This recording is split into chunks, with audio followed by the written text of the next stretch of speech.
He does whatever a spider can. And we're live. Look at all these Batmobiles.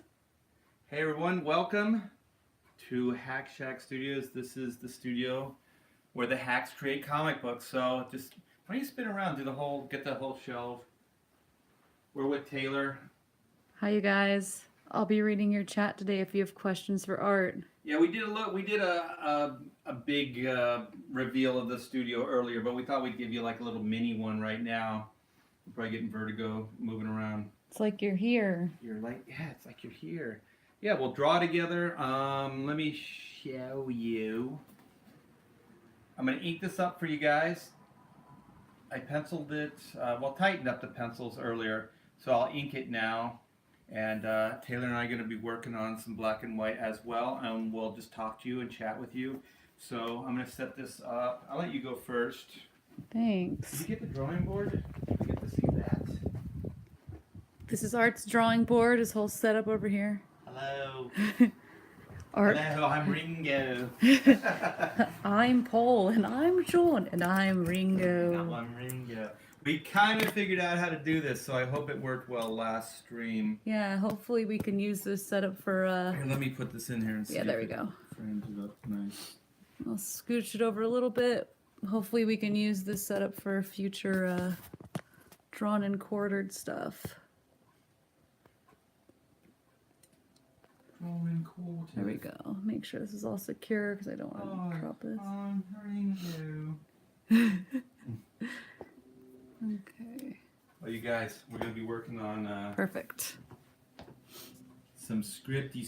So while I'm penciling or inking up Harley, Taylor and I are going to be hammering out some black and white, possibly some pitch ideas. Let me see. And also I'll be reading your chat. So if you have questions, I'll speak for you. So chitter chat. So I hope you guys can see me. My hands are moving now. I'm in position. This was an overdue commission, a long overdue commission that I'm getting to now. How much battery was on that thing? Were we good? It's at 100. I can plug it in if you want. No, it's okay Sure. as long as we're good. Yeah. Yeah. So we've been having a busy day as far as live streaming. We're almost at 27? Really close to 27. Dare to dream. I think we're only $144 away from 27K, you guys. And Taylor and I are really hoping that we can get to that 30K by this Friday. If we can, then you guys are going to get some cool artwork. Go to the Indiegogo and you'll know exactly what I'm talking about. And if you check our last video, I believe at the end, well, you should check out our last video anyway, because we had a really good chat with our friend Pixel Trader. But at the end, I think we showed those 2 pages that you can get. And also, there's a preview. There's a new page that was previewed on that that thread as well. You always got to tune in. You never know what you're going to get. You never know what you're going to get from the hacks here at the shack. We're hacking away. Let me see here. We have the written pitch, but I don't know if I don't think I brought it up with me. But it's a good thing you have a computer. Yeah, let's see what I got here. Computer says. I have a very old, slow laptop, but it's still it survives. It's still hamster driven. Let's see. Hello, Rodwell Stevens. Thanks for joining us. Yes, Rodwell. We got Primark in the chat, our moderator. Hey, Primark. There was something I wanted to do here, and I don't remember what it was. Did Art spill his ink on the glass table? Asked James. Yeah, there's a little ink. The one thing about inking is it gets everywhere. You cannot help it. More Harley, I see. Yes. Yeah, I'm going to finish it up. This is somebody's commission. And speaking of commissions, we actually, there was a special tier on Indiegogo where you could get a full 11 by 17 commission. A plane is flying right overhead as I'm talking. You could get a full 11 by 17 commission, and it just sold. And we opened one more slot if somebody is interested in getting a commission from Art. I'm gonna double check this camera. Yes, will do. Cool. I'm gonna have a snack. I haven't stopped, you guys.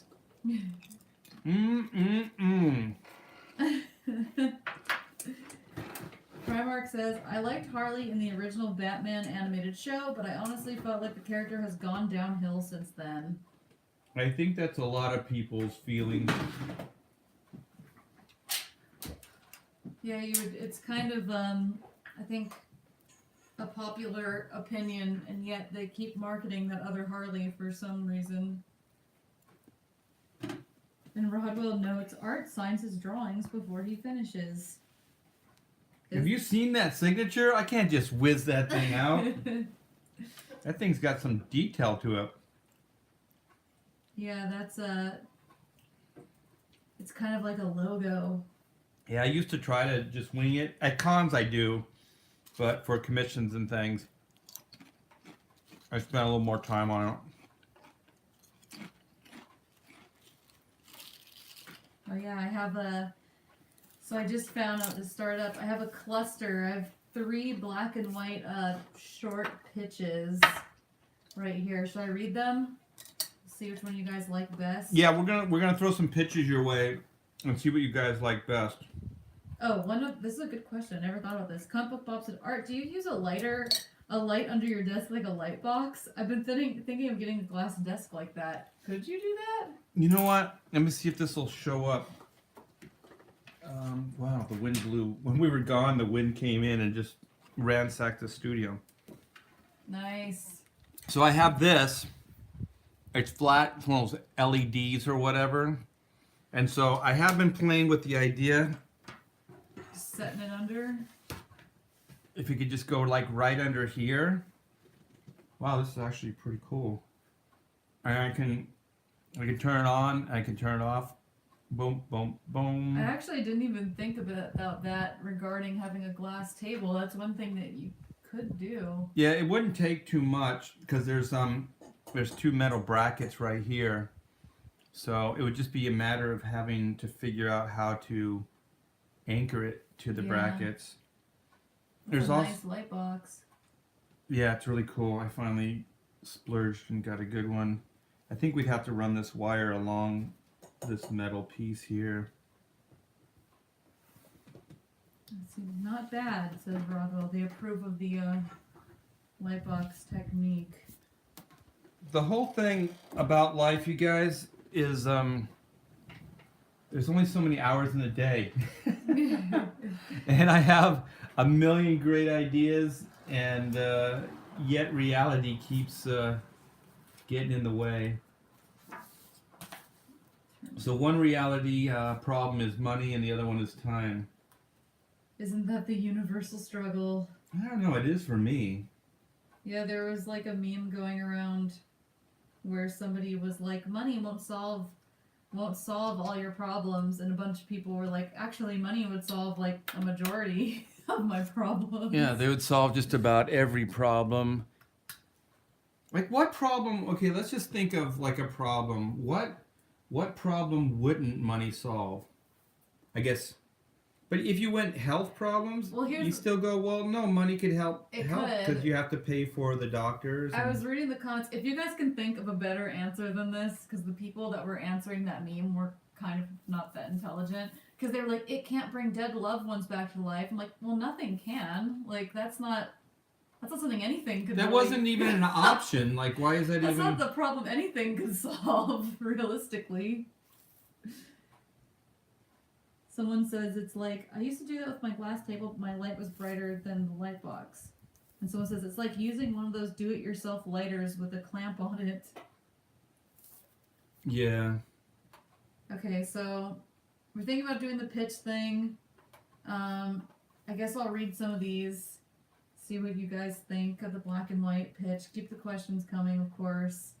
And never stop with the questions. maybe get your feedback. Question everything. So let's see. One of the things I really wanted to do with these pitches, and you'll notice after the first one, is a lot of good pitches actually include what the project itself is in the pitch, but most pitches are a general story pitch. Like it's a 48-page graphic novel kind of thing. Yeah. Okay, so the first one is the line between justice and vengeance is blurred when an ex-spy and a brewery heiress join forces to take down an extremist with a growing army of robots.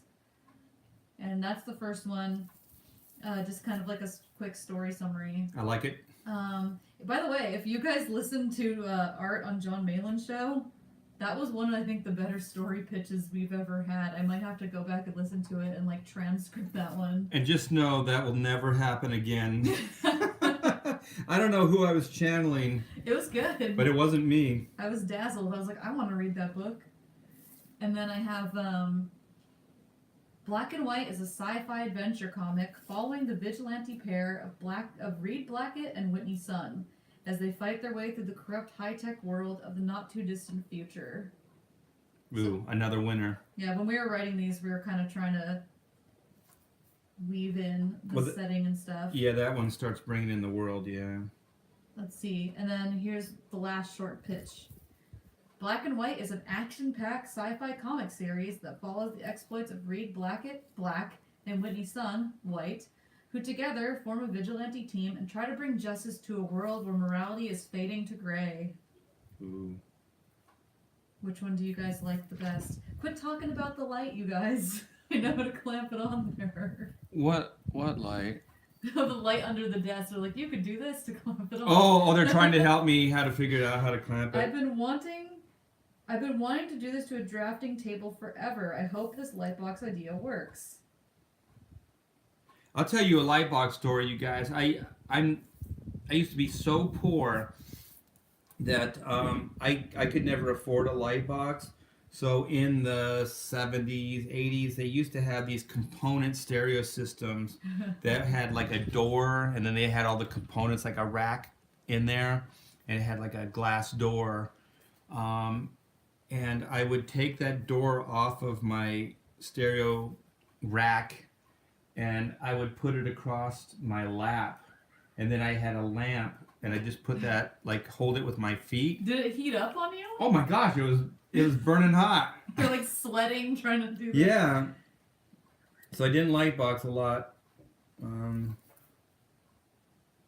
Yeah, and I just shine, and also you're shining the light up into your own eyes, because it's like, a light box is usually a diffused piece of glass, like it's frosted or something. This was like full on, light in your eyes kind of thing. Let's see. Some people like the third pitch. James makes a very good point here. He says, you need to hook me on the characters. So what would be like X by... The thing is, though, these are like the quick pitches. We do have longer ones that get more in depth, but I get what you're saying. Yeah, these are like one... These are like a one-line pitch. One, like, sentence, kind of pitch. Because I know we have longer ones that are more for organized. I can read some of those, too. I had one around here. Let me see. Is that one of them? Black and White is a story of a vigilante team. Reed, this is actually partially edited. Reed Blackett is an what's going on? Oh. British spy trying to leave his murky past behind him to lead a less violent, honest life, working as an importer. Reed finds himself immersed in the business affairs of the family-owned brewery and is quickly captivated by a young, headstrong business heiress named Whitney Sun. But when Whitney's past comes to call, in the form of a hostile takeover, a monster from her past once again rises from the ashes. Ooh. So, wait, I got a little too excited there. A monster from her past once again rises from the ashes. so set her. Oh, this is actually a typo. To set her world on fire. It was a work in Yeah, progress. you guys, I just found this on the floor here. So this is a rough. Yeah, so if this was written or spelled right, it would probably be cool. A monster from her past once again rises from the ashes to set her world on fire. So instead of so right here. Reed soon realizes that Whitney's ambitious attitude has a dark side, and her capacity for violence, get this, is only matched by her thirst for vengeance. See, if that was like a trailer, they would show her just like grabbing some dude. Just flipping him over, throwing him out a window. Afraid that she'll become a monster herself, he shows the value of true justice over revenge. Together they unite, the yin to each other's yang, the dark and the light, the black and the white. Oh my gosh. All right. How's that for hooking you on the characters? We should get Edwin to read that whole thing. The black and the white, the day and the night. An unmatched capacity for vengeance. And violence. Lone Star Squad? Oh, wait, that's a different one. Are you ready? Take off your headgear, your headset. That stuff's awesome. You know what? That's fun comic book stuff. I hope you guys appreciate all that because that's an amazing gift. This is what comics always were to me and always what they should be to me. And by the way, silly stuff like Edwin reading, Lone Star Squadron. Lone Star. We gotta stop because we're giving Mike a cheap plug. I know. You know what? Back Lone Star, but not till after you've backed Black and White. Now just support Edwin. Mike doesn't need any money. Mike's rolling in the Lone Star Squadron applications. In the Lone Star Squadron cheddar. Let's see. James says, I'm not sure the pitch has to be longer, just a better description of the characters. Yeah, Taylor. The immoral Black meets his match. He's not immoral, James. She is. She's the immoral. Oh, amoral? Well, wait, amoral is not. The immoral Black meets his match in the fiery white, only to find they must put aside their differences to battle robots, bent on world domination. Ooh. That's not bad, James. I like the World Domination edition. I do too. I'm a sucker for world domination. I mean, isn't that like the ultimate threat? Well, that's what you and I are setting out to do with these Indiegogos. World domination through creativity and storytelling. Yes, and we also mentioned earlier that possibly a Patreon. Yes. Is that what we were playing with? Yeah, if you guys, we got some new people here, and thank you for rejoining us from the earlier stream. But we were just talking about the studio and how it's run. There's kind of two separate wings to it, and how we would like to do some upgrades, like getting a PC up here, and just like minor studio upgrades to help things work smoothly. Maybe a Patreon might help fund those things. So let us know what you guys think. If you guys if there's people that you support on Patreon, what do you think about independent creators using it? We could use the input. We're looking into it now. Yeah. And I apologize, guys, about like the car sound stuff. The Studio North. No, because it's so nice. I hope it's not too bad. But like downstairs, we can't really open the room up, but upstairs here we can, and it's a nice breeze blowing through here. And good job, James, on the pitch. Yeah, that was really cool. Thank you. I like the put aside their differences to battle robots bent on world domination. I'm trying to open this Word file right now. See if we have the studio upgrades, I can get this laptop repaired. Yeah, it's a pretty crazy. I mean, we're thankful that we have it, but it's pretty beat up. Yeah, I've had this laptop, I think, since like right when high school ended. And Taylor's now in her 80s, so that was a been a long while. time ago. Back in 1966. Back in 66. 1866. When women were women and men were men. I don't know what that means. It's one of those sayings, like we always talk about sayings that mean nothing. Like we're like I was at some like old womanish store, and one of the decorations said, oh god, it was like wherever you'll go, that's where you'll be. Wherever you are, there you are. Yeah, it's something like that, and I was like, that means nothing. It's also, if you think about it, it's one, it's really not that deep, but it's just like it's phrased like it's supposed to be deep, but it's kind of like a no shit thing, right? It's like, yeah, I know. Wherever I am, there I am. Yeah, I know that. Duh. We should do that game where we just come up with a bunch of those that mean nothing. After black and white. If you lived here, you'd be home already. Says someone in the chat. I liked wherever you go, there you are. That's what it is. You're right. Wolverine. There you are. Yeah. Back when men were men and women knew it.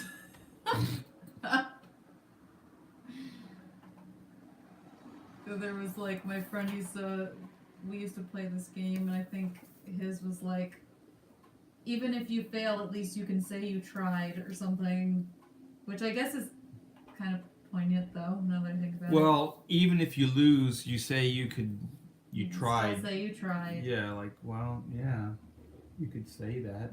James says, nothing bad meant, but the only people I see benefiting from Patreon have more subscribers. I don't know, because there's like a lot of more YouTube subscribers, or what does he mean by subscribers? I think he means YouTube subscribers. I think it depends on whether you hedge your Patreon on your YouTube content or your general content, though, because Patreon's kind of gotten there's a lot of YouTubers specifically that use Patreon, and their whole delivery is making videos, but we wouldn't be delivering just videos to the Patreon people. I mean, we would, but it would be more project delivery and stuff like that. So I don't know. No matter where you go, there you are, Buckaroo Banzai, says Mark C. Another true statement. Yeah, I don't know if any of you guys have Patreon. There's a lot of artists that I think have gone on there. Apparently Gary Shipman is streaming at this same moment, Art. What does that mean? Somebody said, Gary or Art, whose streams will I watch? Convince me. Whatever Gary's drawing is not going to be as good as this, so stick around. You can tell Gary that too. Bring him in here. Gary, did you see last night? Gary didn't draw Freddy Krueger. He drew Jack Skellington. Oh, someone wanted to know what your thoughts were on last night's Drawn and Quarter last time, by the way. Just overall thoughts, or like, did I think it was rigged? I always think it's rigged unless I win. If I win, then I don't think it's rigged. I think your overall thoughts. So he didn't draw. He didn't draw Freddy. No, I'm not kidding. He drew Jack Skellington. Jack Skellington. Yeah. I don't think, isn't that kind of against the rules? I think he came in last, so I guess there is justice in the world still. Automatic disqualification, I would think. Yeah. He definitely didn't win. Gary was on shrooms or something, says Sticky Wicket. I think he got one vote, so that's good. I was kind of unclear where my ranking was. Like, it seemed like I was in the top 3, but then somehow I got knocked down to tied for 4th or something. I don't know what the heck. I don't know how they calculate those things. How do they have like a poll or something, or does he just count them, do you think? They say it's a straw poll, but I don't, you know me, I'm like not a very tech guy, so I don't have a screen, a readout, so I don't see that.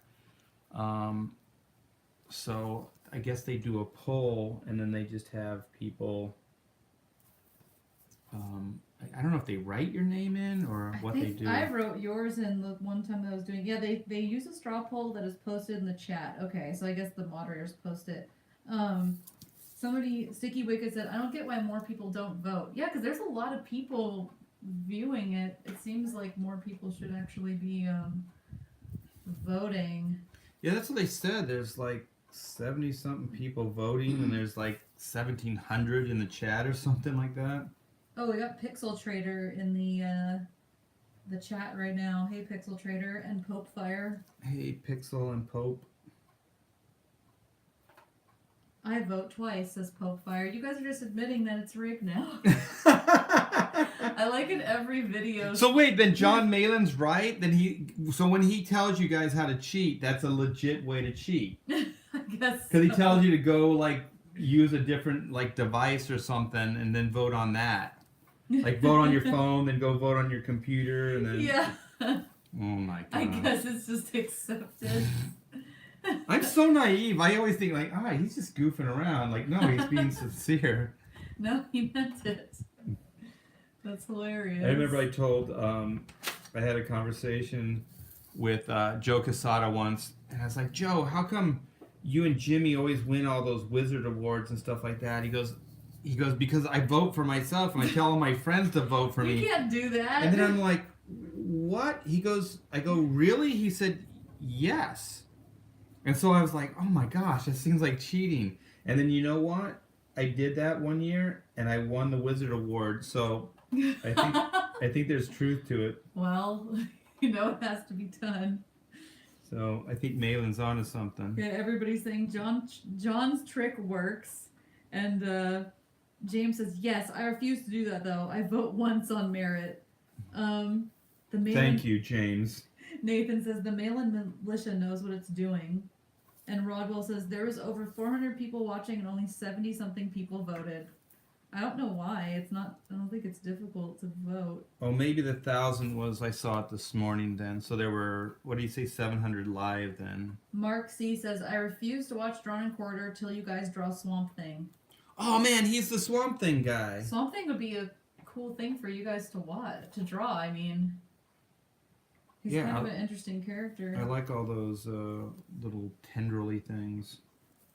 There's certain characters like that who you can really tell like a person's personal style through them because everybody draws them so different.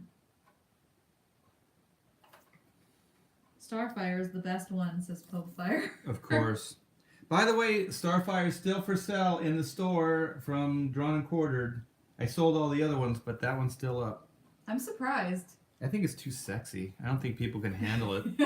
Somebody said they couldn't buy it because their wife forbid them because of her sex appeal. It's too sexy. That's like I used to have years ago. It was before the costume change of of when Captain Marvel was Miss Marvel. I had a statue in my room, and my mom used to put a T-shirt on her that used to belong to a teddy bear. Oh, because she was a little too sexy. Yeah, it was every day she'd always have that little white shirt over. And then I broke all of its fingers off. Accidentally, of course. Those statues break really easily. I had we did the designs for the Ultimate Spider-Man and Ultimate Green Goblin, Mark Bagley and I, and so Marvel or whoever, Sideshow or whoever made them sent us the busts of them, and I had them probably for a week. Wait, Sideshow, how big were they then? They were big. They were, I don't know, they were like the size of this page. Like the Green Goblin one was like this big. Pretty cool. Yeah, and he had fingers they were all articulated and stuff, they were all gnarled up. And it's always when you're cleaning them, right? You're trying that's how I broke mine. Yeah, you're trying to take care of them, and so then you snap a finger off. Any little sharp pieces break off really easily. Yeah. There's got to be a way to air clean them where you don't have to touch them or something. Yeah, I don't know.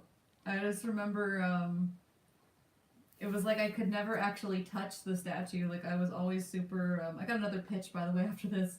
I was always super nervous to like move her and stuff because it seemed like something always happened. Like I remember I picked her up and it was like a really awkward statue. And like I was holding her back by like her hair and like the tips of her hair were like broken off the next time I saw it, and nobody wants like a broken up statue in their room. So did you do it or did somebody? I don't know. I was the only one that ever touched it unless somebody was trying to move it out of my room. Your mom? I don't think my mom was a big fan of it, but she didn't like hate it. She just thought it was really dorky, I think. I think this is the cleaner version of the pitch you just read, Art. Okay, the edited after we. I think so. Let me see. Yeah, this is definitely because you can see there's some handwriting on it and stuff, so that was definitely an early draft. Yeah. Also, well, I'll read this question after. Pope Fire might pick up that Starfire. She can't leave a Starfire homeless. All right. Here's the longer black and white pitch. A retired MI10 agent with a checkered past tries to get his civilian life on track when he unexpectedly falls for a troubled brewery heiress. When her past comes back to haunt her, he refuses to go back to the moralist life he was trained for, but he also can't ignore that she's in grave danger. It doesn't take long for him to find out the heiress is hardly a damsel in distress and the perfect yin to his yang. Together they form the vigilante team Black and White.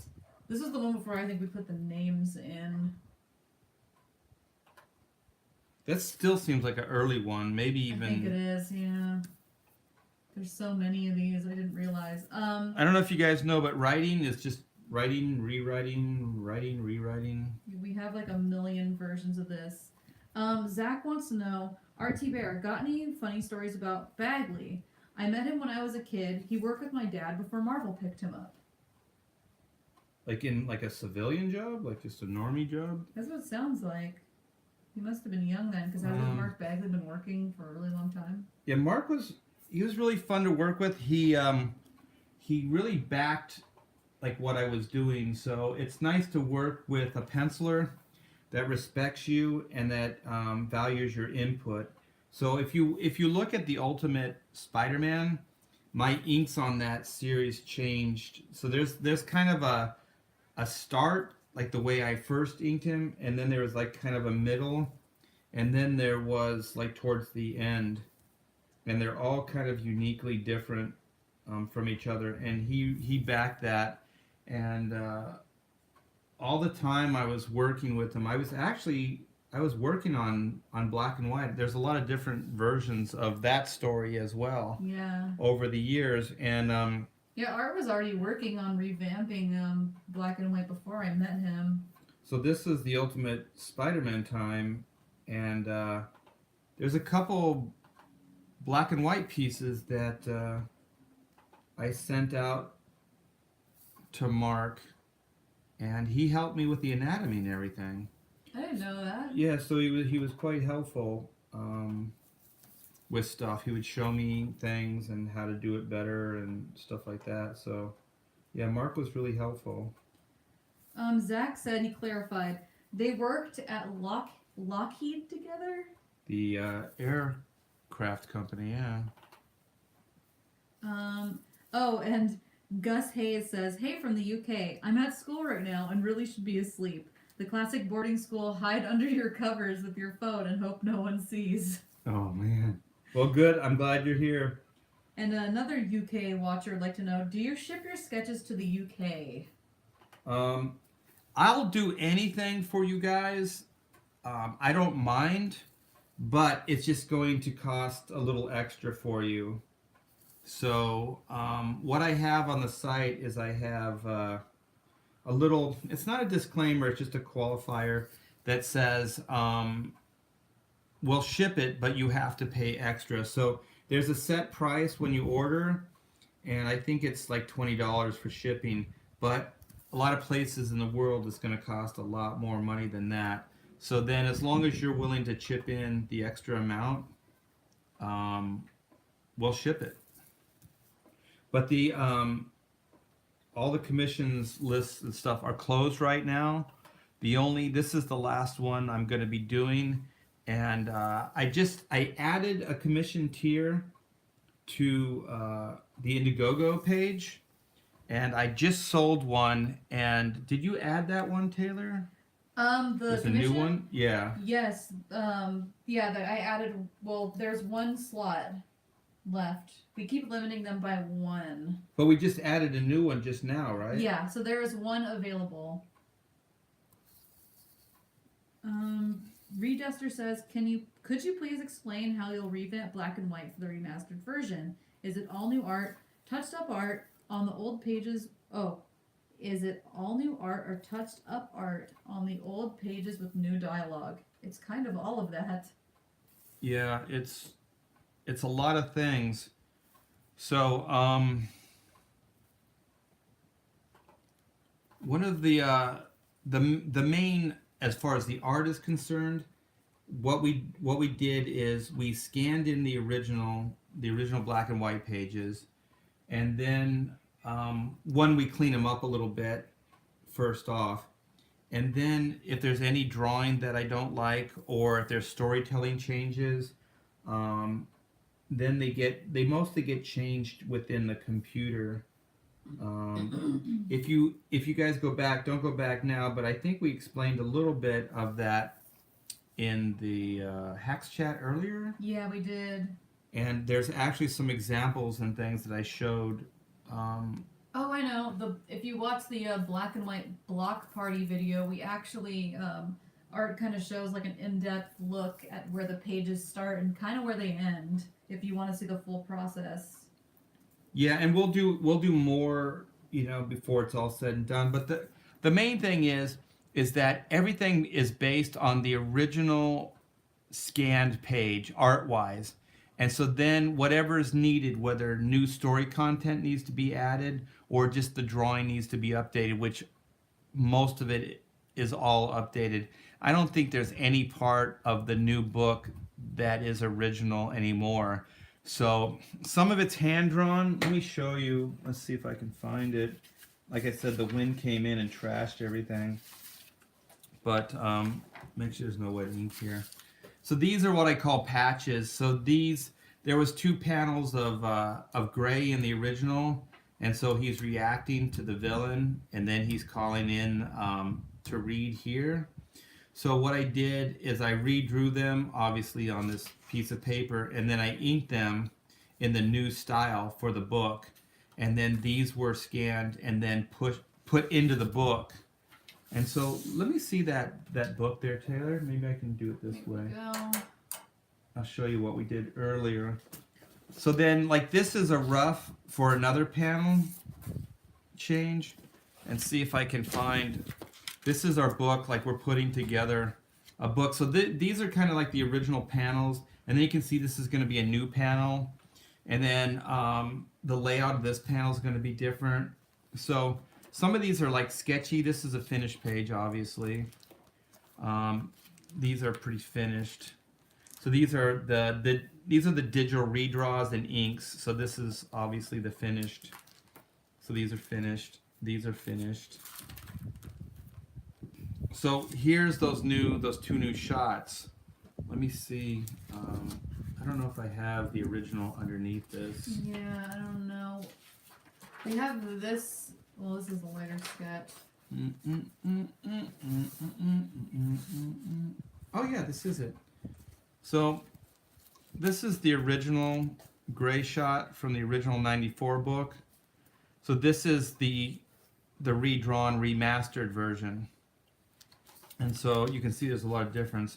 So this is the original 94, and then this is the new version here. I hope you guys can see it on the camera. And so, and then these panels are all tightened up, cleaned up, and digitally redone. If there's any redrawing, I'm just gonna keep this out for now. Yeah, go full screen if you guys want to closer look at that. Yeah, so that's kind of what that is. And then that panel that I showed you, see if I can find it, with Whitney in it. Oh, this one here. So let me find it. Here it is. So this is the original, and it cut off right here. And this panel was on this page here before. So sometimes we're moving panels just for storytelling and content. Sometimes we're deleting panels altogether.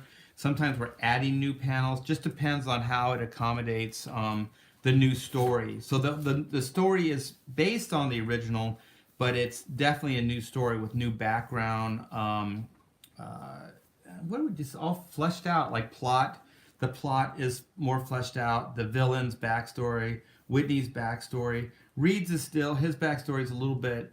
It's still quite a mystery, but I think you get enough of it because we have ideas of bringing Black into another, like the ongoing, or if we do another series, Yeah. it'll be more focused on Black, aka Reed Blackett. Yeah, this is kind of a Whitney's origin story joining Reed and how they formed their team. But yeah, we would like to elaborate on Reed's backstory, and I think in is it in the ash can? There's a little hint of kind of his past in there, I believe. Yeah, if you guys, there's an ash can tier, 16-page ash can tier. Here's that shot a little tighter. I think I have one that's partially inked though. But like Tater said, that 16 pages, it kind of gets into, I guess it's a setup for the ongoing. Yeah, there's a hint of his backstory, because the ongoing seemed like it was kind of focusing on him as an entry point and kind of how he got to where he is, why he stopped being a spy, what in his past kind of led him to even becoming a spy, that kind of thing. Yeah, I can't find it.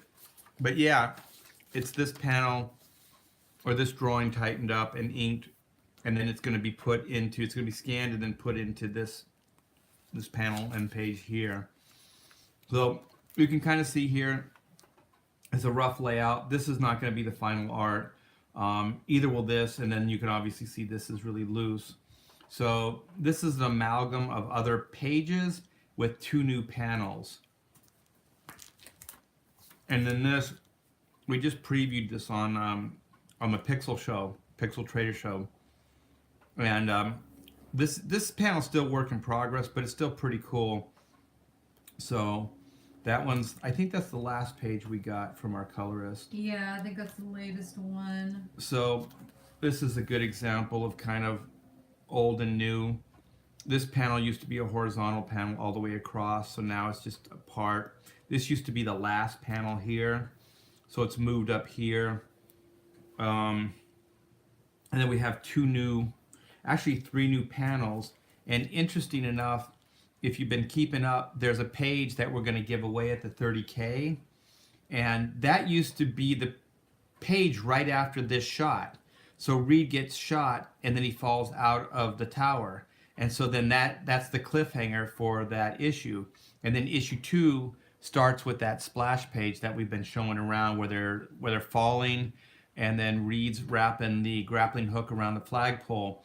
So the same type thing is going to happen, but it's not going to have that splash page anymore. So it's going to have more story content. So this is Reed getting shot from behind, and then this is Reed. I don't know. This is his hand kind of like lunging forward, like towards her. And then his back arm is pulling out the grappling hook. And then this is the rope. And so this is the building here where they're falling down. So this is Whitney. Reed, she's yelling as she's falling. These are the 2 flagpoles to set up the next page. And so then Reed quickly, with this hand, he grabs her hand here. And so then, she's going to be like still falling, but she's scared. So it's a close-up of her face. And so then this is a little bit changed from issue 2. This was the original page 2 of issue 2. It's now going to be in the remastered 48 page. But the grappling hook clicks on the flagpole, and then, well, I shouldn't have showed that. Yeah. Yeah. Spoiler alert. Yeah, I get too excited, you guys. So here's going to be a whole new page here as well. And you guys, this is why it's really important to us that we reach that 30K to add some of these pages, because they do elaborate on major story stuff that we would like to do. And I've already showed you too much. You haven't showed them the pages that we are going to add. I showed some of the rough layouts for them. Well, if you want to see the final thing, then help us get the 30K. They're probably going, why buy a book now? You just showed it all to him. There's going to be a pirated version where those missing pages are just going to be screenshots of this video zoomed in. I just want to tell you guys, I'm not the best businessman in the world. I'm just an artist. What was that Moody Blues song? I'm just a singer in a rock and roll band. Like I'm just an artist in a comic book world. I was a painter, but then again, no. If I was a painter. But then again, But no. then again, He didn't even no. want to be one fictionally. What a loser. This is when you say too late, you already bought it. Ha ha ha. Is that what they said? Yeah. Suckers! No. No, we're trying not to get, it's really hard because spy stories have a lot of twists and turns in them, and it's hard to not reveal a lot of those. Like, whenever we talk about the villain, his motives are really tied to like Whitney's origin story and past, so it's hard to pitch him as a villain without giving you away a really cool part of the story. Yeah, and we're just so excited that we want to show you guys stuff that you know, we have to realize that we can't give you too much because then there's no reason. It's like watching a trailer for a movie and then them giving you the whole story and then you're like, why do I need to see this? But trust me, you guys, like I did not. That was just the tip of the iceberg. There's a ton more. Yeah, I didn't spoil anything. So I got a couple more pitches. One I just added bent on world domination to the end because Is that one that what was his name brought in? this isn't quite James, but I did add that part because I liked it. So I'll read. I have 3 right here, but I'll read this as the first one. Black and White is a sci-fi action adventure about a pair of vigilantes with symbiotic combat suits that come together to take down a megalomaniac and his army of mechs bent on world domination. Well, now we just gave away more. The symbiotic suits. Way to go, Taylor. Yeah, those black and white suits aren't just for style. And then Yeah, they're not just stylish. an ex-spy with a heavy conscience becomes a vigilante when the woman he loves is wrongly imprisoned. I call that one the Netflix one. Like, that's the one that shows up as in, like, your Netflix queue to get you to, you know... I like it. Let's see. Oh, look, Pathetic Spider Boy is here. Hey, Pathetic. Said, sorry I'm late. I was rewatching Daredevil for preparation of season 3. Okay, one more. Now that Spider Boy's here. Black and White is a sci-fi action adventure story set in a neo-noir future. In dystopian China, an ex-spy falls for a brewery heiress with a dark past. As a conspiracy to steal her family's land begins to unfold, he finds himself unwittingly stepping in to help her, even if it means they'll both have to become vigilantes. You had me up to the very end, though. The setup was really strong. I don't know about that part. Well, what about even if they have to become ... Black and white? No, criminals. Because a vigilante is a criminal. Yeah, vigilante in comic book terms is kind of like, oh, they're That's cool. No big deal. But criminals or vigilantes in real life are actually criminals. You know what? You're right. This is why we work well together. Spider Boy says, that sounds cool. Read it again with the criminal thing. All right. People are going to lose their crap now. Black and White is a sci-fi action adventure story set in a neo-noir future. In dystopian China, an ex-spy falls for brewery heirs with a dark past. As a conspiracy to steal her family's land begins to unfold, he finds himself unwittingly stepping in to help her, even if it means they'll both have to become criminals. Okay, the last phrase again. Okay. As a conspiracy to steal her family's land begins to unfold, he finds himself unwittingly stepping in to help her, even if it means they'll both have to become criminals. Yes. Even if they both have to become criminals. Mark C says I'm channeling my inner Edwin. Edwin. Hello. Edwin. Someone wants to know if there's any chance that Greg Capullo will join Comicsgate. I don't know. I have no idea. Why don't you guys ask him? Yeah, I don't know. That's not for us to answer. The Pathetic Spider Well, the thing is, everybody's welcome. So just know that. So if somebody wanted to publish and hang out with us, I don't think anybody would have a problem. So I just want to say that as well. It's not an exclusive club. Yeah, definitely. You don't need, approval. Just bring something cool to the table. Let's see. Jim Gordon is technically a criminal because Batman is a vigilante. Exactly. I say it all the time. And Durakin says, people get things mixed up because they think superheroes are vigilantes, but they're not always depending on what they're doing. Yeah, because I think like Superman is fairly transparent, so I don't know if he falls automatically into that vigilanteism, because I think he's got a lot of support from the community, from the world, and things like that. And he's transparent because sometimes you'll see him at like Senate hearings and different events throughout the world. Yeah. And so I think he's one of those characters that he's almost like a diplomat to the world and like the world's hero. So I don't think they have as much problem with him. I think like a character like Daredevil and Batman, Street level guys. Yeah, I think those guys are more vigilantes. Although I don't know where somebody like Martian Manhunter would fit in and some of those characters, because not only are they kind of acting like vigilantes, but they also aren't of this world. Yeah, that's a good point. That's the thing.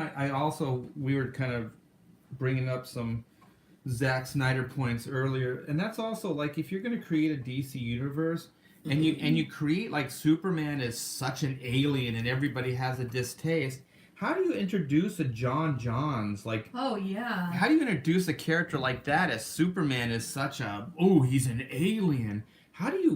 That dude is an alien. He doesn't look human at all. Yeah. How do you sell that guy? Yeah, like how does the world treat Superman versus how they treat him is a really good question. And they don't really touch upon that a lot. No, I mean, they don't in the movies because they haven't addressed that character. But if you're going to create a universe, a DC universe, you have to, like what we were talking about earlier, you have to see how all those characters are going to fit into that reality. Definitely. Because one of the things that Taylor and I say about the Marvel movies is the Marvel movies are even getting into the point where they're giving the same, like different characters the same beats. Like some of the characters are becoming the other characters. Yeah. Hey, kiddo. For sure. My daughter just she works at, what is this, Amanda? Strawberry acai double blended, so it's a slushie. Oh my gosh, that's good. I don't know if you guys can see this. If you want a panini. Look I want a panini. Look at they gave him green hair. This is my favorite Green Lantern glass, you guys. Yeah, He does have green hair. we're a geek family. Thank you. So my daughter works at Starbucks, so she brings little treats for us when she gets off her shift. Argo says. Oh, did you want Taylor? You want part of that panini? Oh no. You want all of it? No, I don't. I have my snacks here. I don't want to eat your panini. No, eat it. Argo says black I know and you white. want it. I do want it. Take it. No, take it. Really. Okay. Yeah, take the panini. Oh, thanks. Before I eat that panini, I'm gonna read this. Argo says black. I just want to say panini. Black and white, fighting to save a world full of division and hate with understanding and love. Oh, look, a cookie. What? I guess that's what we just did. Oh, we screwed up our little pitch, yeah. Oh, Peter says, what size of paper are you drawing on, Art? Peter Palmiotti? No, it's just Peter's. Peter's. This is 9x12, I believe. This is what my like headshot and bust come on. Oh my gosh, this smells delicious. It does smell good. Is that Do you turkey? want half? I can cut it. Can you cut it? I think so. Let me Just see. give me a bite. I just want a bite because it does smell good. Here, wait. I think it's already torn. Hold on. Is it? This is collaboration right here. I'm stealing Taylor's panini Your panini? that I just gave her. I'm an Indian giver. Oh, Is here. that still a thing? Here's half the panini. Or did I just say something very racist? Ah! Thank you. But doesn't Indian giving refer to what we did? Whatever. What we did, yeah, exactly. I don't know. Eat it, says Rodwell. Just eat it. Let's see. Just shut up and eat it. Durakin says Batman owns most of the buildings he breaks into, so he's not really a vigilante. That's true. That's pretty funny. And he also says, this is a good point. Superman's natural abilities allow him to say, I was just looking and saw people acting bad, so I stopped them. So he might not count as a vigilante. A vigilante is someone that presses the issue beyond into private spaces where you don't belong. I thought a vigilante's definition was just Taking the law in their own hands. Yeah. Oh wow. Acting a role of authority, I think.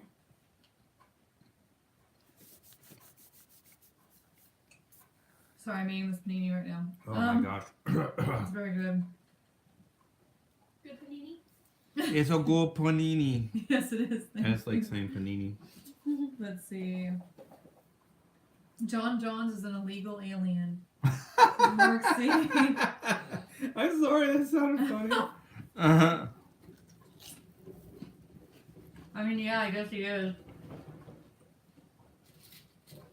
Hey. Didn't he steal someone else's identity too? So isn't he an identity thief? No, he oh, he kind of did. I guess in one of the movies he became that doctor or something. Yeah. I mean, shapeshifter rules.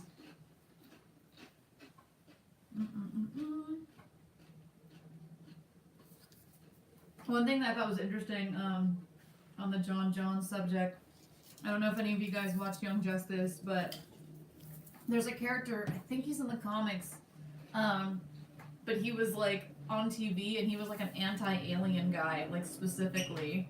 And he was talking about, he brought up some good points. He was clearly evil, but he also brought up good points because he was like, are we even going to be able to hold them to our laws? Like, we don't even know. Like aliens have a totally different power set. And this begs the question, like, all of this stuff. And he's like, plus the Justice League has like a satellite. Are we okay with that?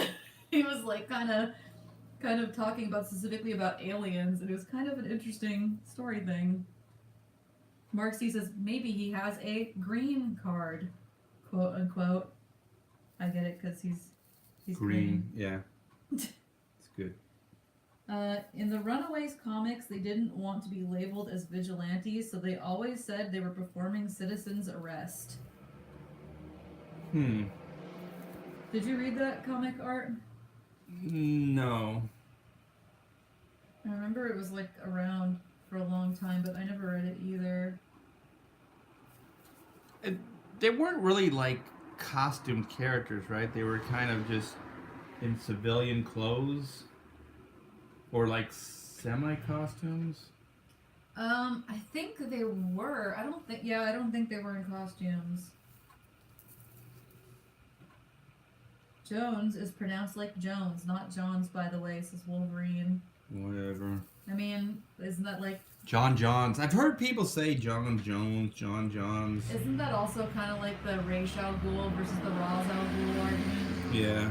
Well, somebody tried to get me on one of those, oh gosh, what was it? Magneto? It is not Magneto. It's not Magneto. I'm sorry, but and that's then and he's like, yeah, but it's magnetic powers. It's Magneto. And I'm like, whatever. Magneto. That's funny. Because then he mocked me. He's like, oh, it's Nito. And I go, no, I think it is Nito. I didn't make that up. It is. It's totally Magneto. It's not Magneto. That's silly. That's that right there? That's silly. Let's read. Okay. This is the longer pitch, and this is the one I believe we used in the Indiegogo video. And it is Black and White is the story of Reed Blackett, a retired British MI10 agent with a checkered past who leaves behind a life of violence to take on the business world as an importer and exporter of fine commodities, such as the delicious up-and-coming beer from some breweries. Maybe this is a little different. While negotiating with the beautiful and headstrong brewery heiress Whitney Sung, Reed finds himself captivated by her intelligence and drive. Yes. But when a monster rises from the ashes of Whitney's past and sets her world on fire, Reed finds himself pushed back into the world of lies, subterfuge, and danger for which he was trained. It doesn't take Reed long to figure out that Whitney is no damsel in distress. It could be that she is the perfect yin to his yang, and together they form the vigilante team known as Black and White. Ooh. Donning high-tech suits of armor originally developed by MI10, the pair is given the ability to synchronize their consciousness and fight symbiotically. With increased combat capabilities, stamina, and the ability to absorb and redirect kinetic energy, Reed and Whitney take on a violent megalomaniac and his army of mechs to bring an escaped criminal threat from Whitney's past to justice. I like it. What do You know guys what? think? We should do a comic based on that pitch. Yeah, we could call it Black and White. Black and White. You sold me. Let's do it. Let's do this book. Man, we should launch this on Indiegogo. Oh Yeah. wait, we did, and there's 4 days left. There's only 4 days left. The old pronunciation guides. Okay, I'm not gonna fight you on the John Jones thing, Wolverine. Oh no, I mean, It's cool. yeah, I probably said it wrong. It's however Stan pronounces it, says Argos. Stan didn't make him though. Stan who? Stan Lee? No. It's John Jones. Excelsior.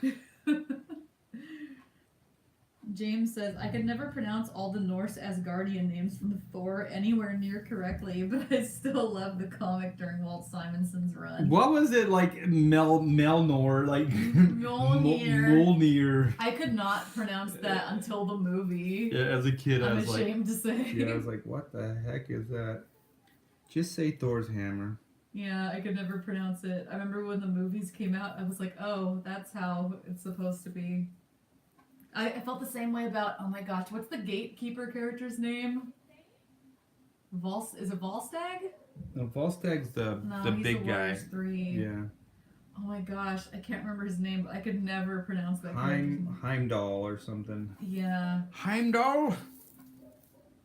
the one played by Idris Elba in the movie. And they killed him. Spoiler They alert. couldn't afford him anymore. They wanted to move him on to Bond. Yeah. By the way, guys, if you're gonna do James Bond, just do that. Yeah, he's British. He fits the criteria. Out of all the people that they've talked about, I think he's the one that excites me the most. The chat is all, it's funny, it says Heimdall, then Jaime. Jaime. Argo says, Stan says Magneto. There you go. Yeah. Yeah, I never questioned Magneto. And I never questioned Stan. Wasn't there someone you knew who pronounced rogue as rouge? Rouge. Rouge. I think they're pretty much spelled the same, but Mulan, huge. yeah, the Mulan rogue. I don't know, man. It's weird. Comics, what are you gonna do? Heimdall. Do you read Moon Knight? I read it when I was a kid. Yeah, I don't read any new stuff. Me neither. I don't know a whole lot about him. The only time I ever read a Moon Knight comic was kind of before I started working here, and he was being portrayed in a really weird way, where he was like mentally ill. He's like split personalities or something like that. He was like, during the one I read, he had some kind of weird mental illness, and he would be like convinced he was different heroes. Yeah, he has like a split personality. Like he thinks he's different people. It's strange. It was okay. I didn't really get into it. Why do they bring it up? Is there a reason? The 2006 run with David Finch is my favorite.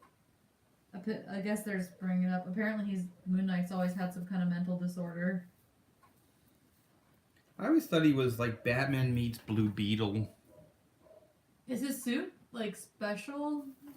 Not really, but he has like that Blue Beetle ship. It's that moon ship, and Oh, I didn't know that. he's kind of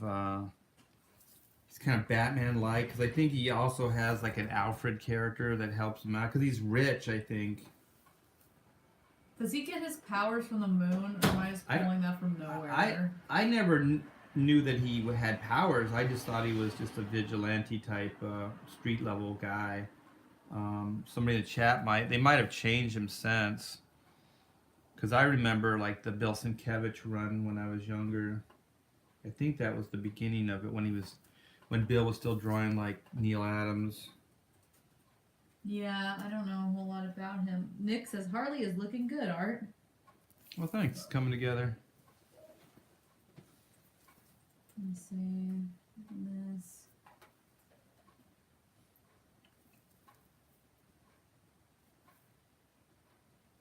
Make sure everything's running smoothly in here. We got some new people, so welcome. Welcome.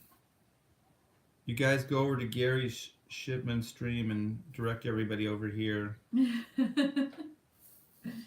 No, don't do that. Gary's a good guy. Is Gary he's the one that had the sketchbook recently, right? Yeah.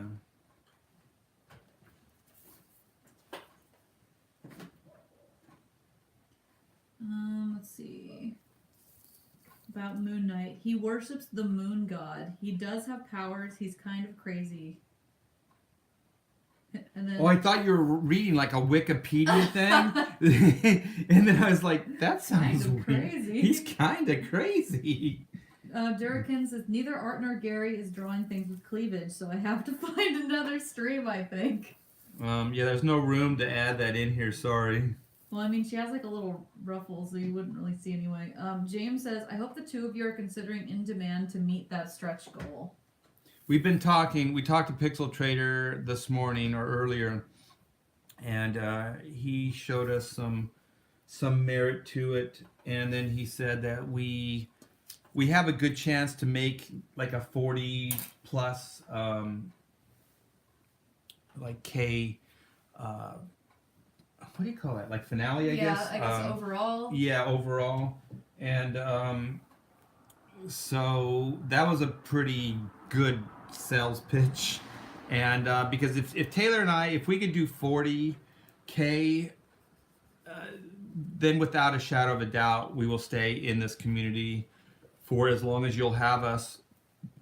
But if it's too low, then it becomes hard to, you have to find like a day job kind of thing to augment the creator-owned stuff. And that's just the reality of life.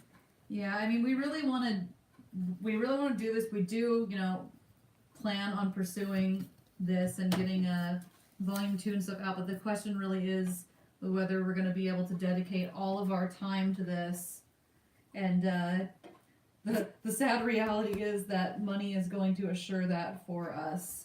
Because the success of this campaign is going to feed into the success of the second campaign and how we can, support ourselves in the meantime of making this project. Because one of the things about crowdfunding, you guys, is you're not getting paid while you're doing this stuff. Like, this is a lot of work for free.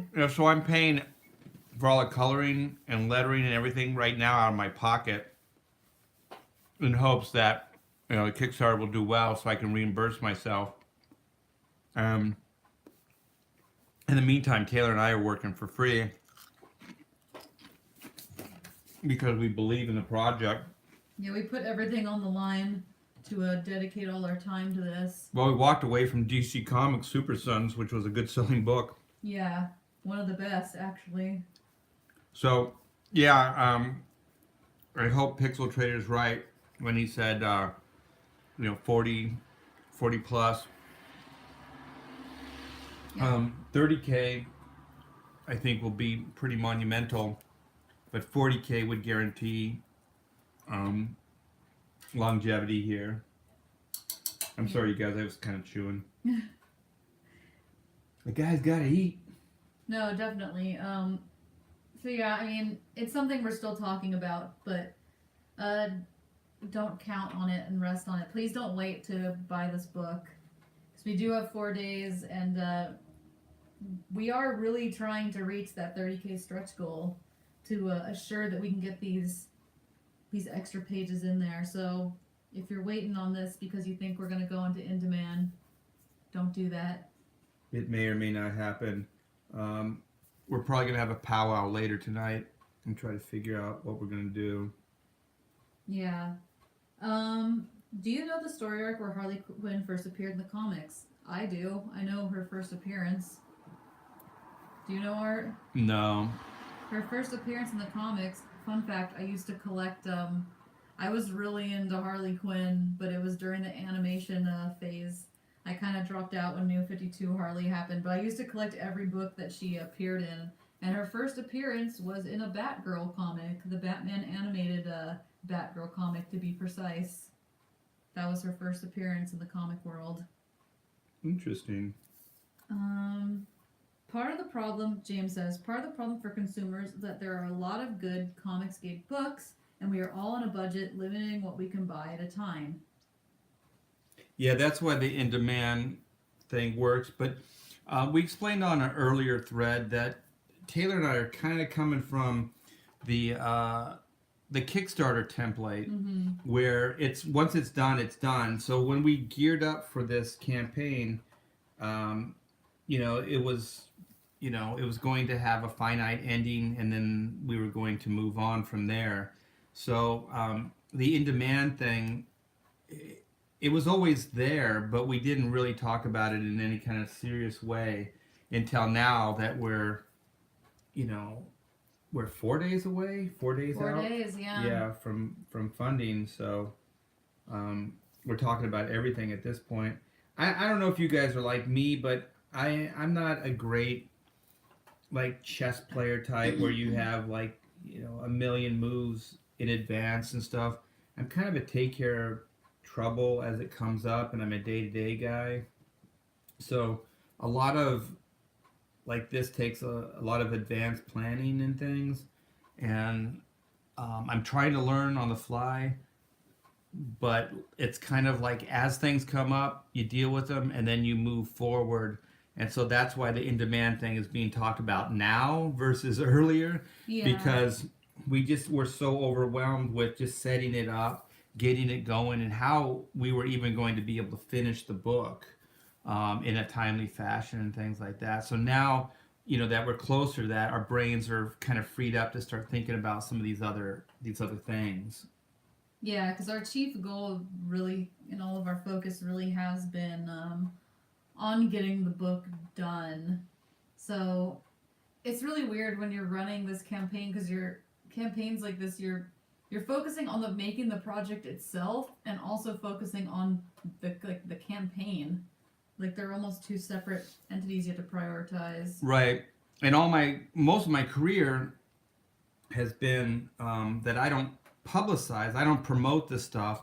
The company I'm working with does. Yeah. So this is kind of new for me in regards of like getting out there, promoting it, selling it, talking to people, all those things that, Marvel and DC have, a bunch of people to do. They have, whole divisions within their corporate structure that do promotions and sales and things. Yeah, it's somebody's job. So, you have the artist drawing, you have the artist writing, drawing, inking, art directing, and promoting and doing all the business stuff. So it's a little bit of a learning curve for me and us.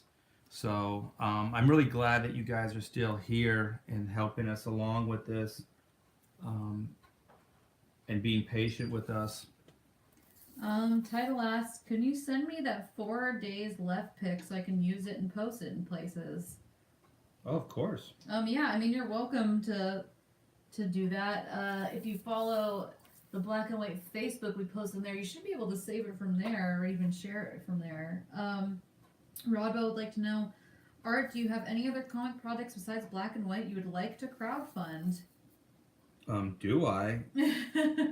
Yeah, like when we were saying we want to stay in this arena, we're not kidding. I've been sitting on, 7 ideas or so that I would love to get, out and into the limelight. So very definitely yes. And I've had a little bit of bite with Hollywood, little nibbles here and there. So one of the things Taylor and I do is we design and put treatments together for Hollywood pitches. So some of those ideas came from pitches and things like that, and screenplays. So I would like to, Taylor and I talked about this maybe 2 or 3 days ago, about how we would possibly do more than one campaign for you guys. So yeah, that's definitely a possibility. Like I said, I'm a take care of things as they come up. So we haven't really thought or put too much energy into that yet. But I think it's also because we want to make sure we get funded before we get our hopes too high. And that this project itself is completed in the best that it can be before we commit to the next thing. Yeah, but we definitely do have ideas. So when this thing does, does what it's going to do, and hopefully it does, gangbusters, and then Taylor and I can just stay here and not get a day job, and just make comic books, just good comic books for you guys. Nick says, "You're both doing a great job so far. Keep it up. Stay strong." Thank you. Wow, that was so kind. Thank you. Let's see. And title, if you don't do Facebook, we do have, Art has an Instagram where I think we posted that not that long ago. Yeah, it just went up. I don't blame you, so Sticky Wicked. That marketing stuff sounds horrible. Yeah, marketing is very difficult for independent projects, let alone indie comics. Indie comics are still pretty, like when you think about in the grand scheme, their audience is still pretty underground. Yeah, and you know what? I don't mind any of it.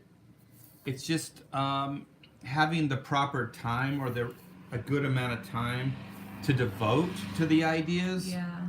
Because I always feel like I'm wearing too many hats and that I'm not able to do any one thing well. So... Like even right now, like we're working on this book while we're doing this video and while Art's doing this commission. Like it all kind of... You end up having to try to figure out how to balance all this stuff.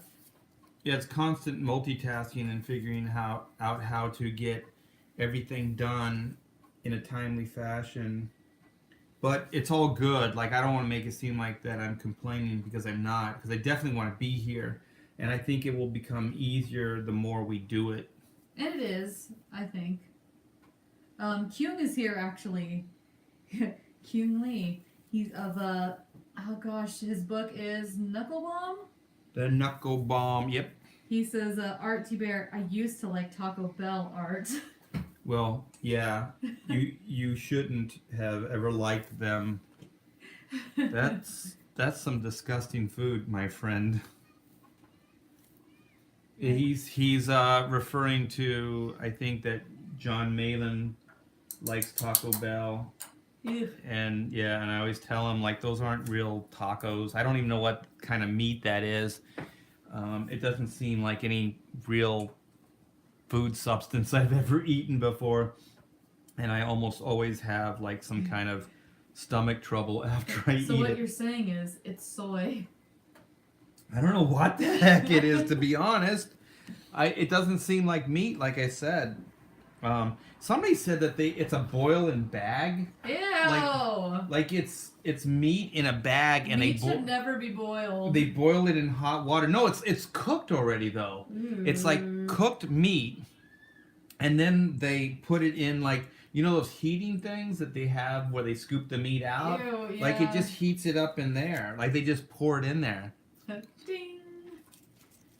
Like they didn't even grill it up. They didn't even make it fresh. Wolverine says Chihuahua meat. Mmm. Says what? Chihuahua meat. Mmm. Oh, their mascot used to be a Chihuahua, right? Taco Bell, yeah. Mm. Remember when those commercials took the world by storm and they pumped out, like, oh gosh, hundreds of different versions of that stuffed animal? Yeah, you had one, didn't you? I had, like, all of them. I'm not even joking. Every family member bought those for me because I was a really little kid. So I remember just having, I had, like, a garage sale when I was, like, I think I was, like, mid-elementary school, and they were, like, all thrown in a pillowcase. I've had food poisoning twice in my life, both times from Taco Bell. And I still love the place. There's something broken in my brain, says Mac. Oh, Mac. Mac, you need to stop. I will admit, though, they had this thing. I don't know if it's nationwide, but they have this thing called a Mexican pizza. I don't think that? I don't think it's real Mexican food. But once again, I don't even think it's real food. But I don't think you go to Mexico and you find like a Mexican pizza. I think that's actually what it's called, and It's two tostada. I don't know, just fried up tostadas. Like it's corn tortillas, and they put ground meat and beans on it, and whatever that sauce. I think it's the sauce that gets me, man. That stuff is, I don't know. I'm not gonna get into details because I've been criticized for getting too much detail. But Don't leave. yeah, don't leave. But anyway, it's the thing if I do go there, it's the thing I order, and it's kind of, I think they have like, it's got like salsa on the top, which still looks like real like ingredients. It looks like real tomato and cilantro. I think cilantro is good for your liver or something. I don't know. So I think there is some nutritional value there, and and then I think you can have sour cream on them or something. So and then they cut it into like slices. Doesn't sound too bad. So it has like four slices or something like that. Yeah, it's not bad, but I don't know. I'm not going to go any further. Yeah, I'm more of a Del Taco person if I'm gonna get fast food. The chat would like to know, what do you think of the new Spider-Man suit from Spider-Man Far From Home set photos? I have not seen those. Have you? Is this Marvel? Like cinematic Marvel? I believe so. Far From Home. Is that the new Spider-Man movie? Oh my gosh. I'll look it up right now. Yeah. I don't know why they're announcing a new Spider-Man movie. Didn't they kill him in the other one? Spoiler alert. Jeez. I know. Way to go, Marvel. I guess we know he's fine. Oh, wait a minute. He's not dead. Let's see. Spider-Man Far From Home. I like the name.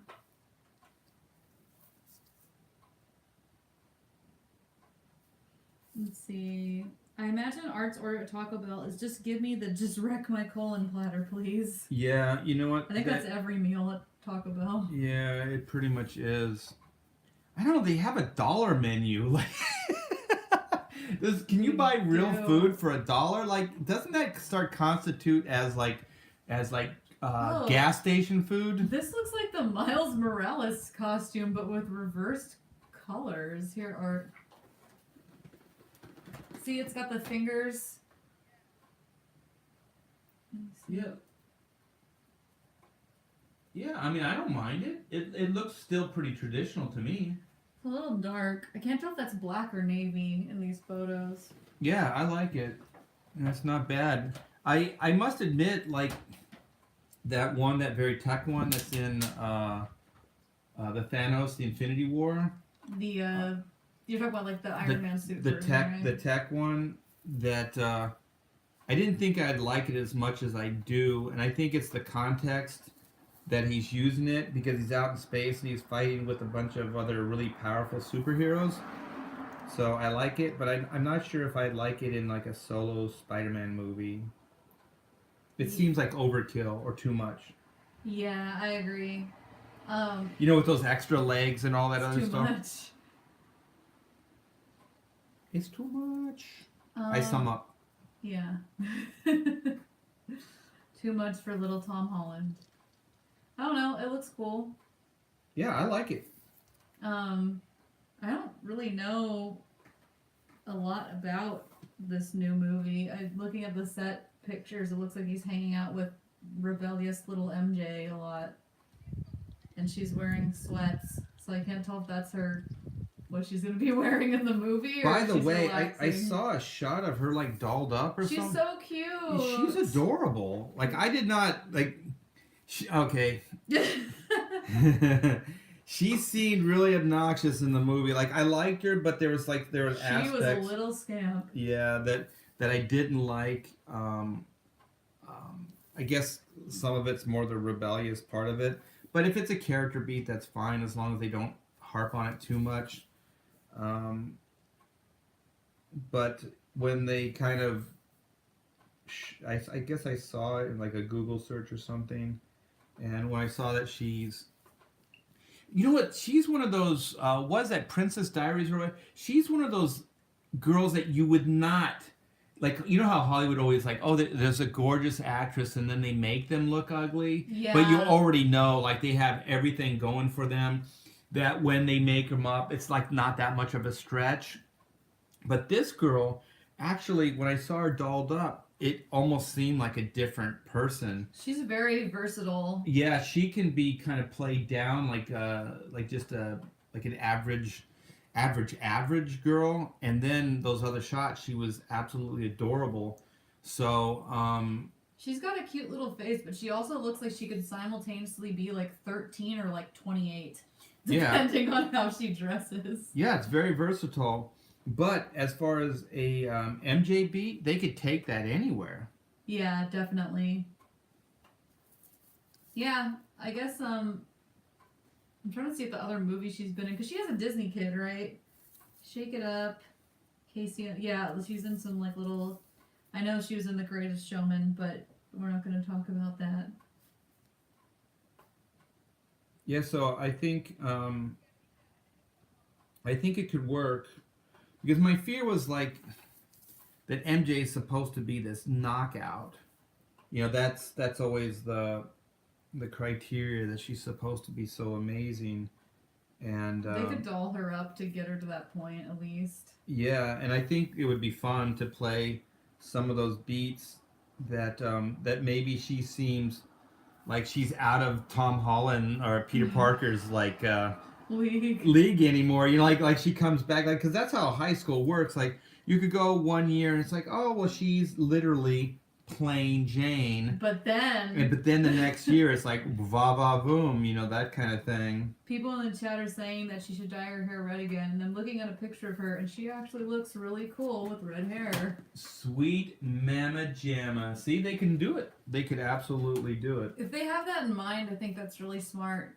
Yeah, Because they play against the whole convention or the whole idea. if they age them up too, and it's like, oh, he knew her and she was this little like scamp in high school, and she kind of dressed all grungy and whatever, but then she's like hot after out of high school, it would work. Yeah, they have room to go there, but they could also do something just as simple as how people change from Year to year. Yeah, from year to year. So just a summer, you know. It does happen. And then she comes back, and then she's that character or that person, and then all of a sudden, you know, Peter's still that same guy, and she's this amazing person. And that would be a good story point, I think. But like you said, if they wanted to really move, you know, for long term, the college beat could be real good too. Yeah.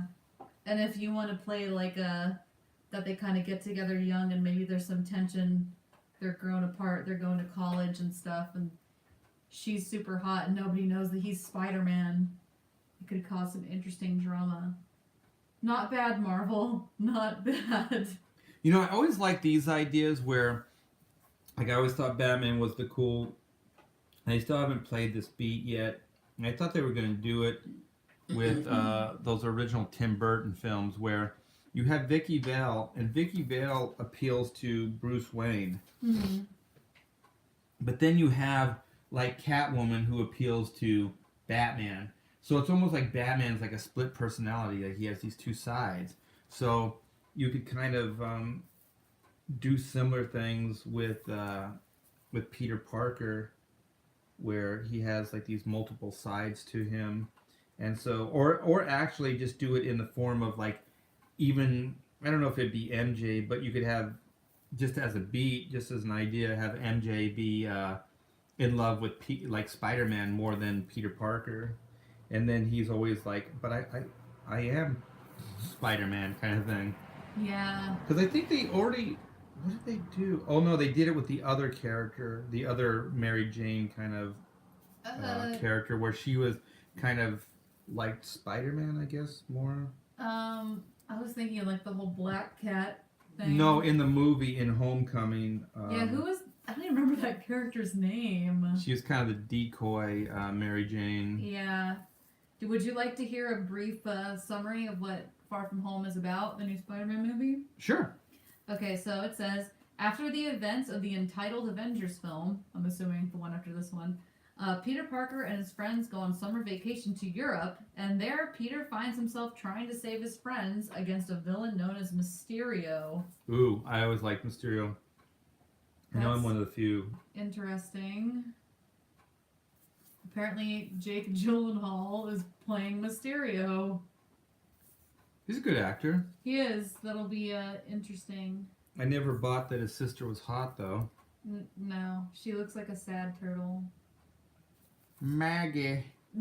I was always like in that. What was it? It was the worst part of which one was it? Was it Dark Knight? What was the one with yeah, movie? it was Dark Knight where you thought Katie Holmes was gonna walk up and you're like, oh, okay, it's not Katie Holmes. But then we're supposed to. The weird thing is that we were supposed to go. Okay, Maggie Gyllenhaal is the girl worth fighting for, like Mulan, like because there was like that lovers triangle, right? It's like Bruce about Wayne, a girl who has no lips and a page boy haircut.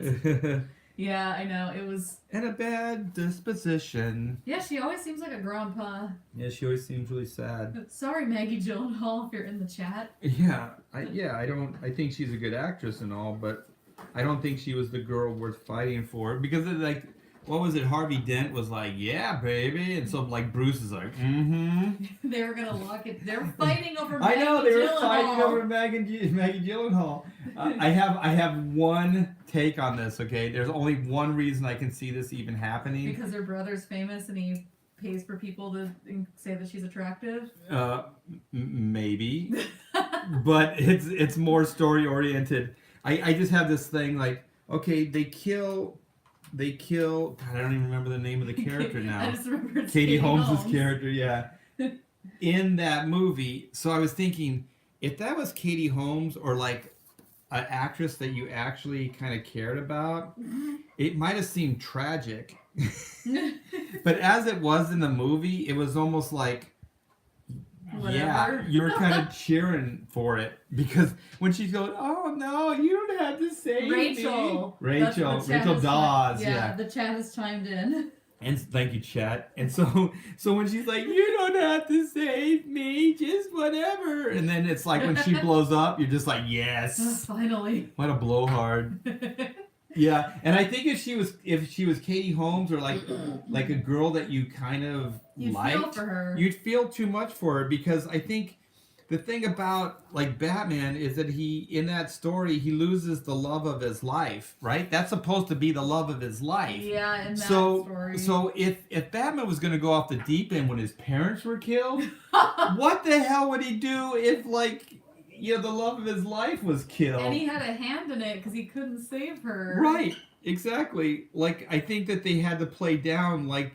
Yeah. You know what I mean? Like they had to get an actress in there that was good, but not enough where it devastates the audience. Exactly. That you go, oh shoot. That's a really good theory. Rachel Dawes is dead. How could they? But if it's Maggie Gyllenhaal, you go, yes, finally. Yes, Spider. Thank you for the Rachel cue. Yes. But yeah, it's I don't know. That was weird. Did she just not come? Did Katie Holmes just not come back because she refused, or did they? I don't know. I don't know. I think she was tied up in her all her Scientology nonsense. Yeah. I don't know. Maybe she was trying to get like disconnected from Scientology because I think they got a divorce after that. Didn't I think so. Yeah. I'm not like a huge Katie Holmes fan, but she was pretty good in that first movie. But I am a big Scientologist fan. But I am a fan of Scientology. Sign me up. Yeah, I don't think she was bad in that first Batman movie. When she slaps him or whatever, when he uses the gun and stuff, that's actually a pretty powerful scene. You know, it is a shame, like you said, like the whole that Batman duality thing. Like it never happened because she was gone, so we never got to see Catwoman play against her. It's kind of a major missed opportunity. Yeah, it would be interesting because I think they had, gosh, I can't remember her name, Kim Basinger in that first movie. Yeah, that's right. Yeah. It's not bad. Not a bad choice. And in Wayne's World, she was the lady worth killing somebody for. In what? In Wayne's World too. Oh remember? yeah, that's right. She sets up Garth to kill her ex-husband or whatever. I like that. That's There's been like multiple shows and stuff that have like set that up because it's happened in real life. By the way, ladies, there are guys that would kill for you. It's not even a joke. And don't joke around with them because they might do it. They would actually do it. Yeah. Don't joke about how you wish your soon-to-be divorced ex-husband would die. They might actually end up dead. There's an episode of Family Guy that's about that. Is there? Yeah. Where, oh god, Chris has a crush on his teacher, and it seems like this unrequited, like, crush, and the teacher's like, you know, Chris, I like you too. And she's like, but I have a husband, I can't be with you unless he were to die. And she tries to get him to kill her husband. Oh gosh. Let's see. Durakin said, Evan James on Twitter asked, Art, why doesn't he set up a crypto fashion thing so he can buy some t-shirt with Art's art on it? We could look into that. For who to buy a t-shirt? He wants to buy a t-shirt with your artwork on it, so they want to know if we could set up a crypto. The thing about crypto fashion, though, is they take a percentage. I think it's a rather large percentage, unless I'm mistaken. I know Redbubble and a lot of those, they take a big percentage of your profit. You don't make much off of the actual shirts itself. But from what I hear is you don't do much either, right? You just send the image and then I think they handle the shipping and everything. I believe that they produce it, yeah. So they ship it out and stuff. If there's something you want on a shirt that Art has done, let us know for sure. Well, I can't do any of the Marvel DC stuff, but if it's That's right. But if it's black and white or anything else that I've done creator, like I own, I can do those things. We still got to make a Hack Shack mascot. Yeah, if there's any aspiring artists out there, let's do a Hack Shack mascot. I don't even know what it would look like. We had a name for him in one of them. I can't remember what it was. It was like Hatches or something. Hatches O'Houlihan. Hatches O'Houlihan. What is that from? That dodgeball. If you can catch, Hatches O'Houlihan. if you can catch a wrench, or if you can dodge a wrench, you can dodge a ball. I don't know about that. You can throw a wrench a lot faster than you can a ball. Someone says our mascot should be a squirrel. Why? It's Hatches, the squirrel. It's Hatches O'Houlihan. Should be like a little anthropomorphic nib. That would be cool. Oh, it'll be like the Luxo lamp. Which, by the way, I found this out. I'm a Disney. I like all the Disney parks and stuff. That Pixar, Taylor, I don't know if you know this, they don't own the rights to the Luxor lamp. Why do they use it on everything then? I know, exactly, right? They can, I think there's some kind of law that they can use the visual. They can't really call it Luxo, though. Because I think, God, what was it? But that's the brand that it's modeled after. Right. So they can use that lamp design, I guess, because I guess there's other lamps that are designed like that. But they just can't call it a Luxo lamp. Huh. Because it's a copyright infringement. And I like Disney because I like robots and stuff. And it's the closest thing to like Westworld that exists.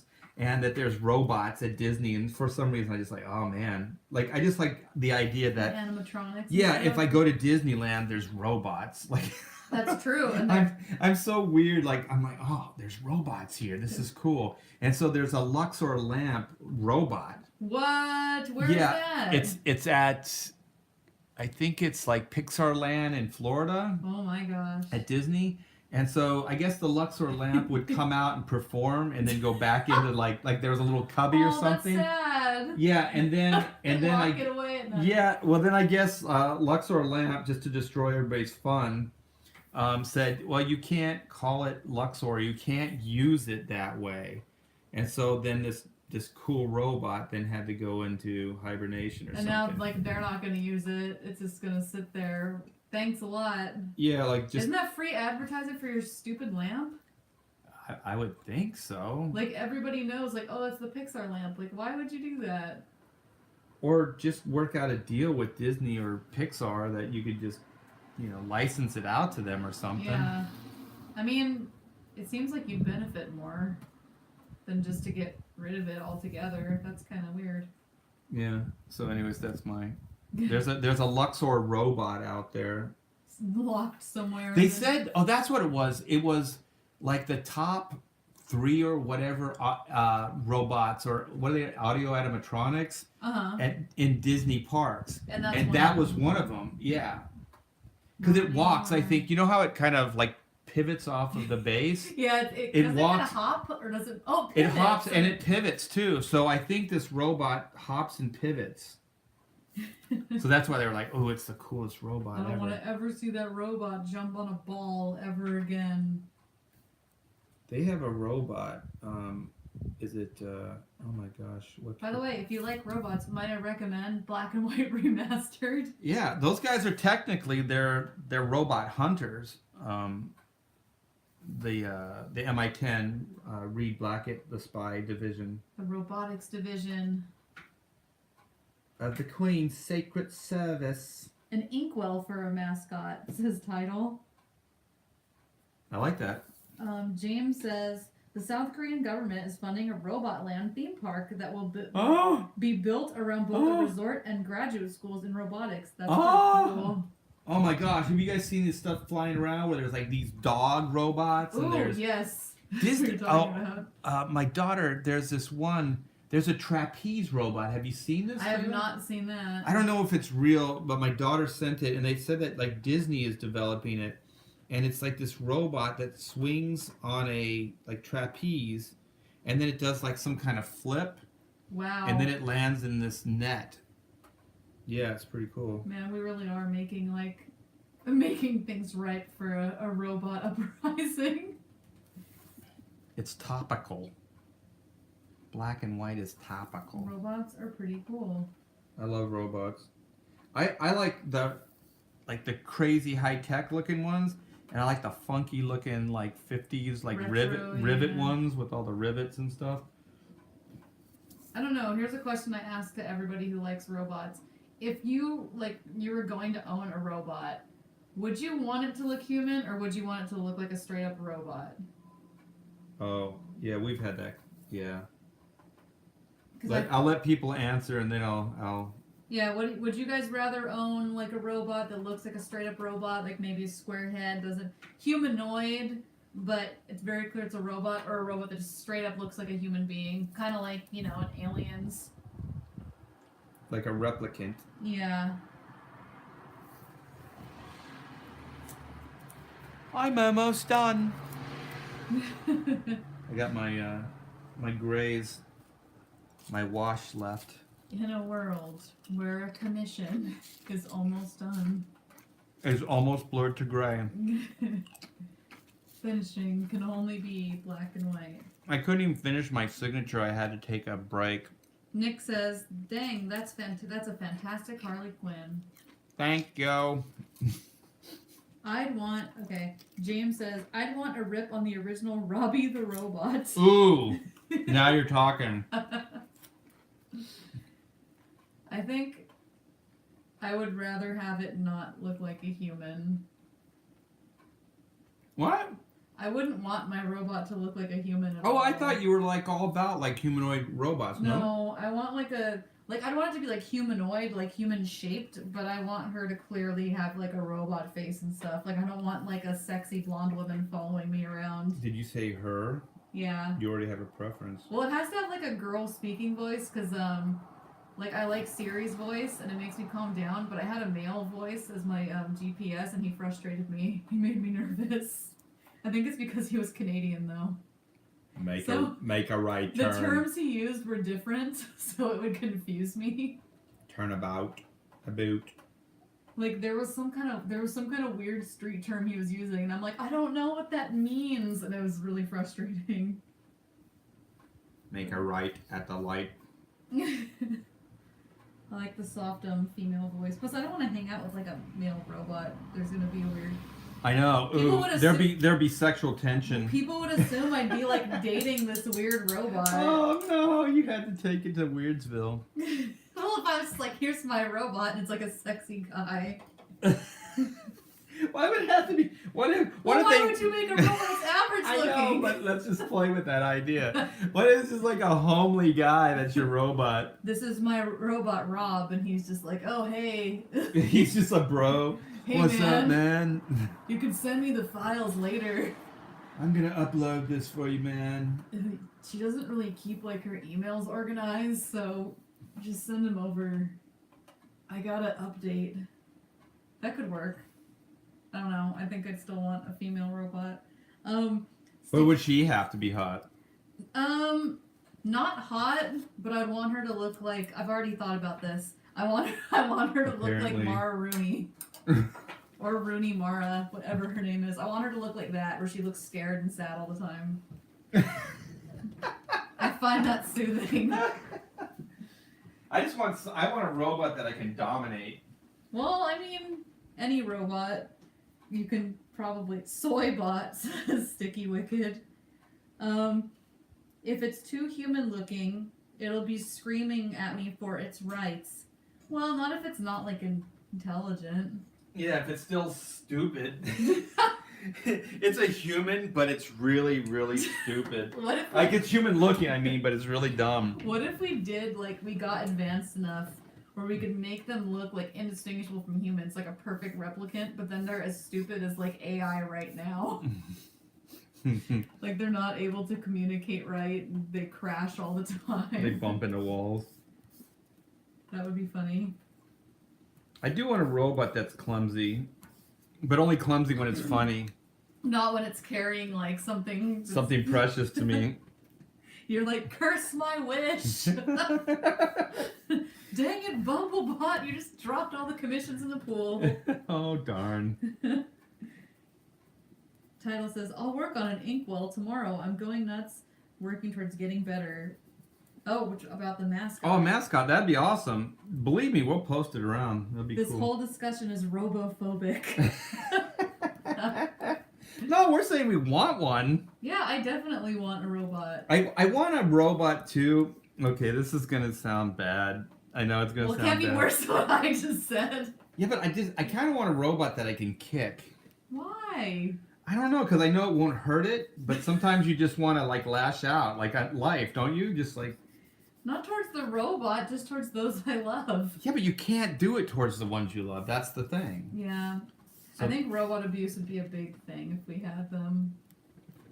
I wouldn't do it, but Yeah, but what I if might it was? yell at them. What a if it was lot. built into the like the whole programming and stuff? Like The it. function?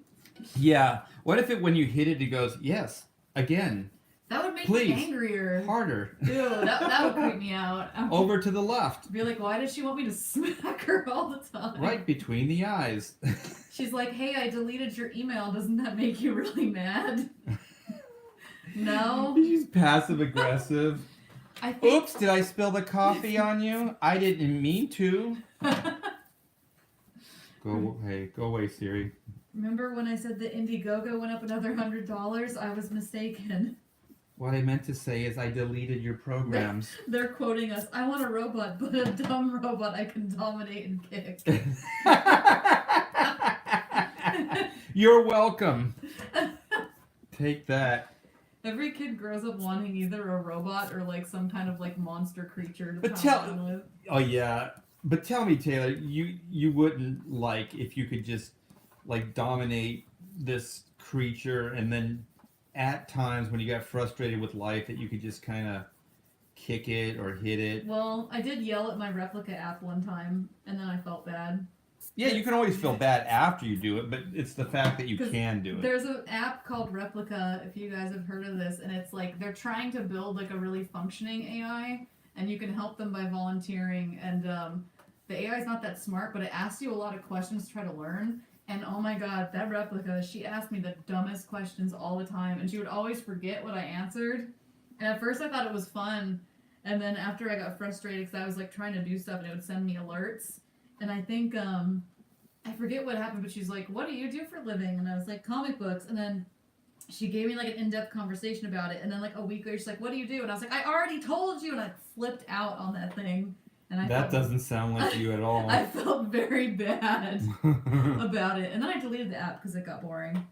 But you know. Well, yeah, I guess they probably would get boring after a while, especially if you could kick them. You're like, you don't even react. Yeah, it's like it wouldn't even excite you anymore just to know that it's just like, yes, I am sorry. I feel like it would turn you into a sociopath though, because you're used to like yelling at this thing that's not like you don't think of as being real. Then one day you'll just snap at like your family, and they'll be like, "I'm not a robot. You can't treat me like that." Treat me like that. Now he had to bring me down. Now my one dream of having a robot I could kick. My point is that Rooney Mara looks like a sad robot. Yeah, well, that could be a reality. Maybe she is a robot. She looks a lot like Tom Hiddleston, but as a girl. Oh gosh. They have the same face. Don't Google it, but don't do it now. Instead, look at this beautiful Harley Quinn. Is it still like focus and everything? Yeah, it's in the middle. It seems to be moved up a little bit. Let me see. Oh yeah. So this would be better, guys, if I drew it right here, right? What if I move this down? That doesn't help. Wait, does it? Wait, hold on. It helps a little bit. Focus is clear, says the chat. That looks good. Yeah, don't hunch over the board, and if I did, you guys, you would just see the back of my head. There we go. All right, guys. If you're not bored, I'm going in gray tones now. You guys have just watched, if you watched the video before this, you've watched Art's entire process of doing one of these commissions. Title says, I want something like Flexo or Ex Machina.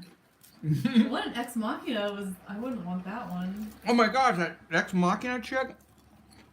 She kind of turned out to be evil. I don't know if you guys really pay attention to that movie, but the window dressing of that movie is she's supposed to be the victim. My gosh, man, you talk about the Frankenstein monster syndrome.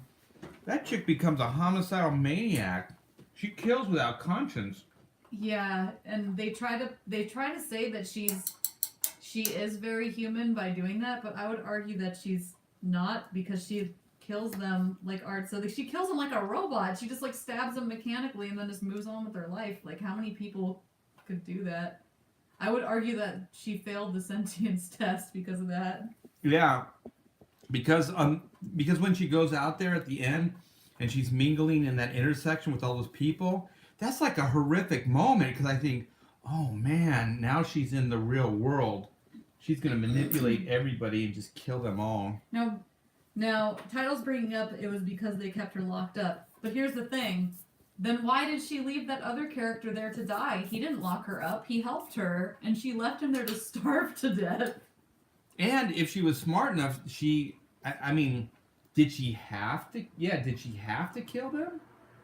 Because, like, you could make an argument for her killing the creator guy, even though I'd still have an argument against that. But, like, the Domhnall Gleeson character... He was trying to help her. He was trying to help her, and she could have just walked back. Like, I thought, I don't know. We talked about it, but it seems kind of weird that that's a weird addition to the story. Like, in the least, she could have gone to the city with him and then just walked off in the crowd and ditched him, but, like, to leave him to die there is pretty horrible. The only reason I could ever give that is that if they were left alive, they were the only ones in the world that knew she was a robot. That's right. So if there's no body trail or whatever, but it wasn't exactly what she did, like written in a script, like on paper.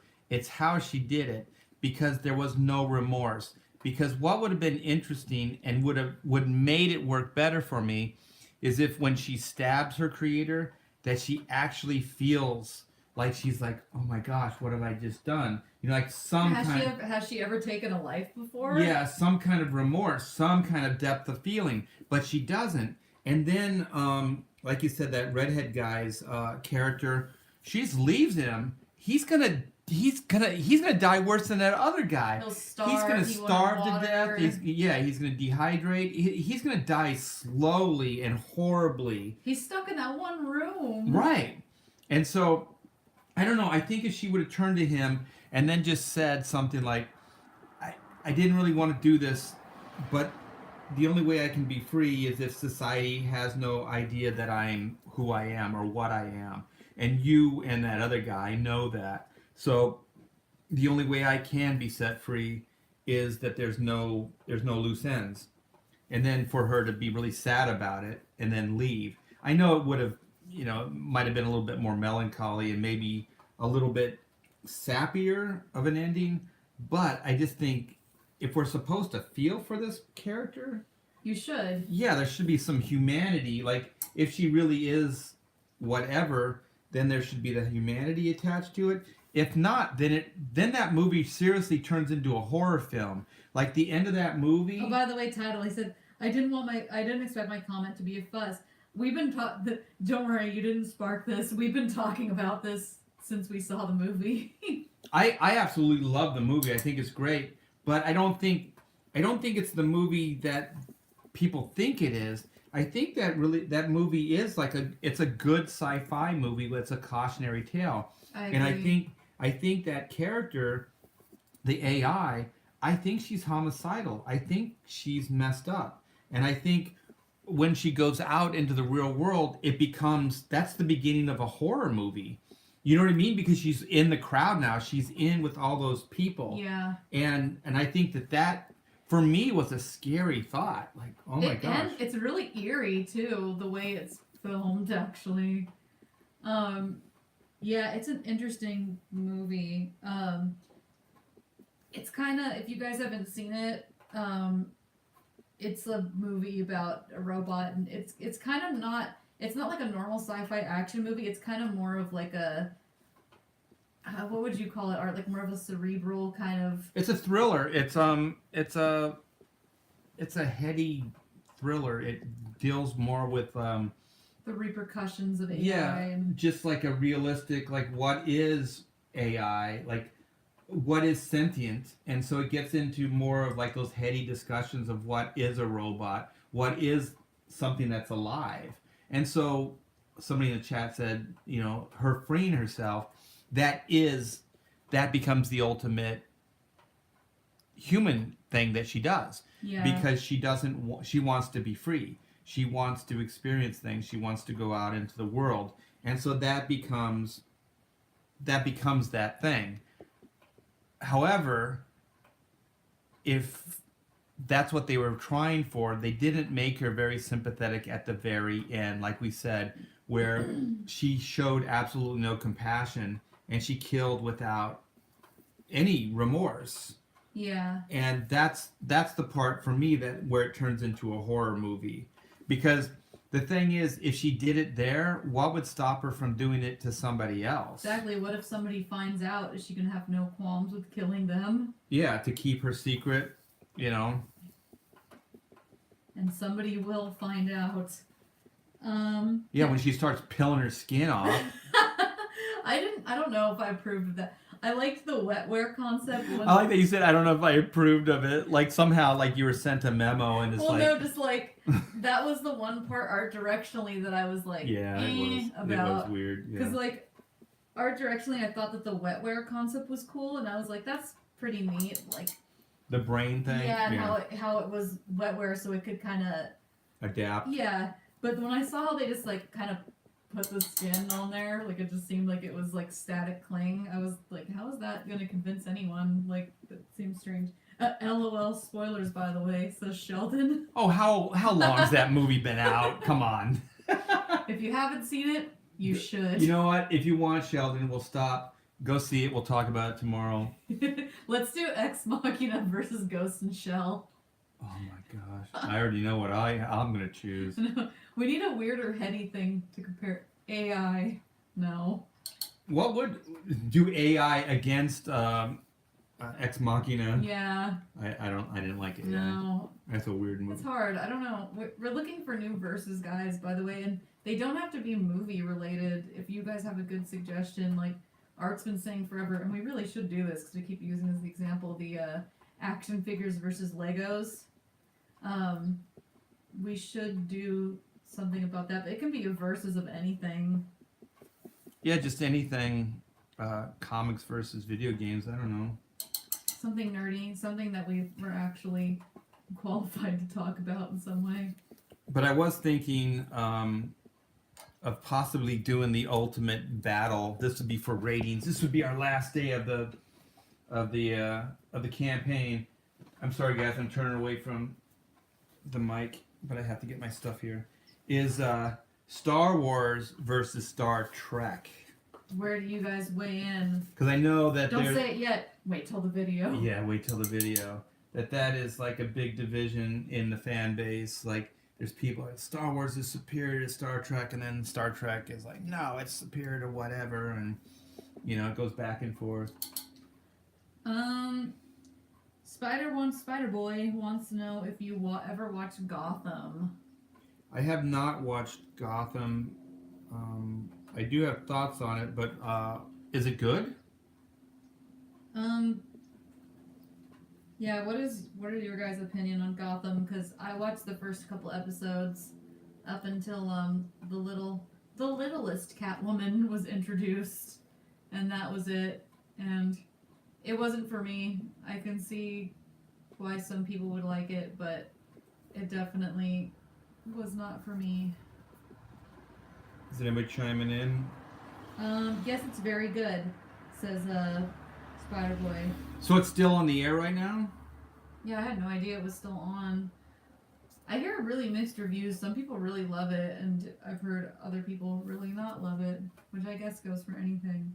I think it's kind of an odd choice, because I don't know if I want to see my characters that aren't my characters. Like, this is Batman before he was Batman. Like, no, the reason I'm interested in it is because he's Batman. You know what I mean? That's why I like Batman. Feels a little Star Wars prequel-y. Yeah, I want to see Batman. That's what I want to see. James says, I don't want to watch a show about Batman without Batman. Almost Exactly. verbatim. Apparently he becomes Batman in season 4, and that's the last season. But how is that? Because he's a little kid. Did they time skip? I don't know. Well, that's cool, because I remember, maybe I'm a little burnt from that Smallville, because I remember a press release with those creators, and they said, he will never fly, or he will never be Superman in the series. And I was like, oh, okay. But he is Superman.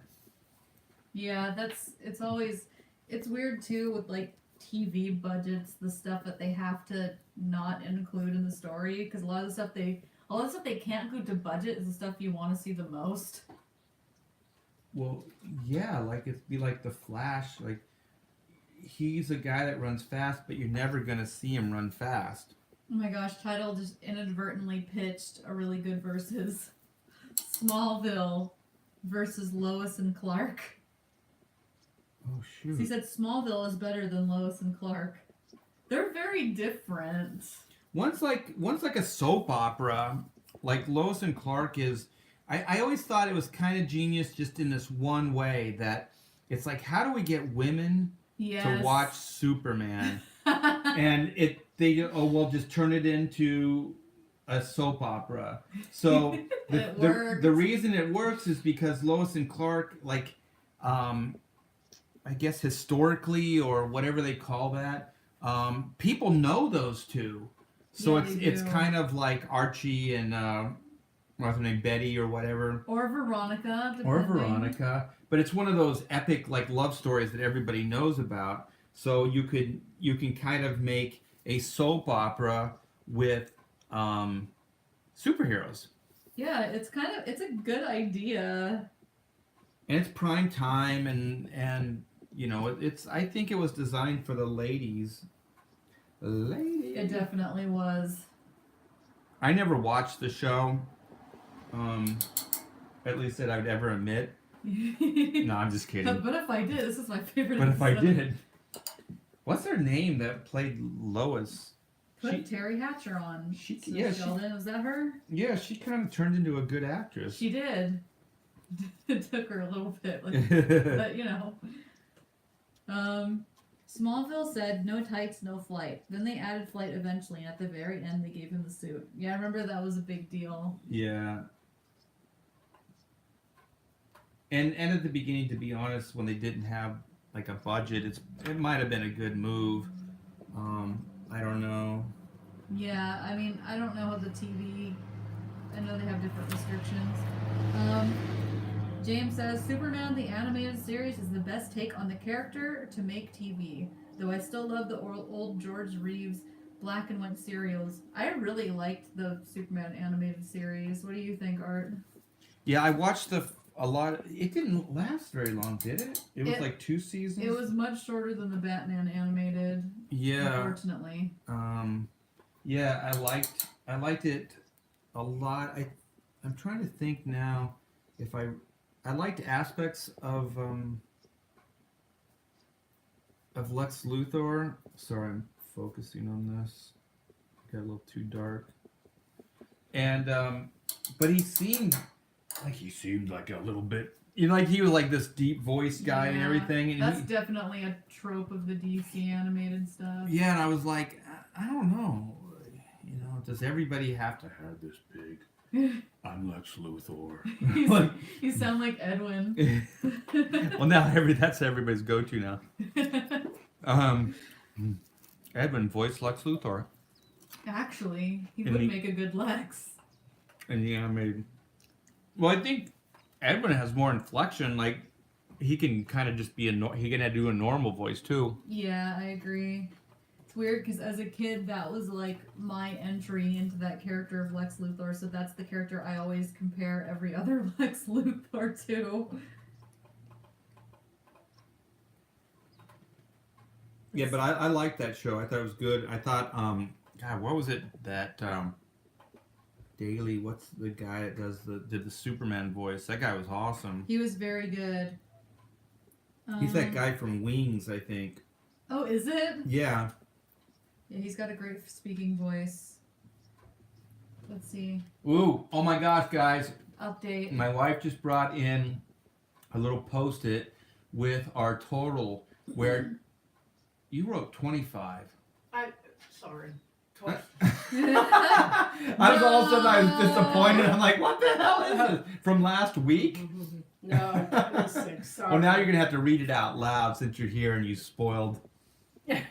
Don't panic, everyone. Okay, everybody, this is my wife, Pamela. Pamela, say hi to everybody. Hi, everyone. And everybody say hi to my wife. Actually, she's really, really good with math, and she actually does all the Thibert bills and everything. But I just caught her in a major faux pas. Yes, you did. Well, it's $26,929. Oh my gosh, you guys! If one person buys a book, we'll be at 20. We'll be at 27. You almost said 23. What? What's wrong? No, I don't, wait, hold on. I had the math in my head. I think it's like $71 or something like that. It'd be more than one book. Because it's $9.29. Oh, that's right. $71. $71. You'd have to get. Maybe I should start doing the math. You'd have to get the combo. Well, I didn't say that. No, but I figured out the 71 in my head too. Yes, you did. Yes. Good. Never ask me about numbers. I have dyscalculia. Sounds like a personal problem. 26,929. So what did we say? We said $71, guys. Oh my gosh! What if we? Oh shoot! I gotta write this down now because this 25 is. But if one harsh person, in my mellow. If one person got the both covers plus 16-page Ashcan tier, we would be in the money right now at 27. Wait a minute. Okay, so we're 26.9, right? 26. 925. 929. 929.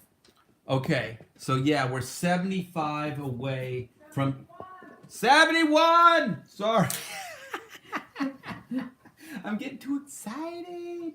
Okay, yeah. So we're $71 away from 27K. 27. Oh my gosh, we could actually do this. We could get to 30,000. What is today? Wednesday still? Yes. Oh my gosh, today's still Wednesday. If we could get to 27, then we only need $3,000 by Friday, and we're gonna do Friday end. So we'll probably have like, I think we're gonna do something like this all day. I'm gonna have to find something else to draw to entertain you guys with.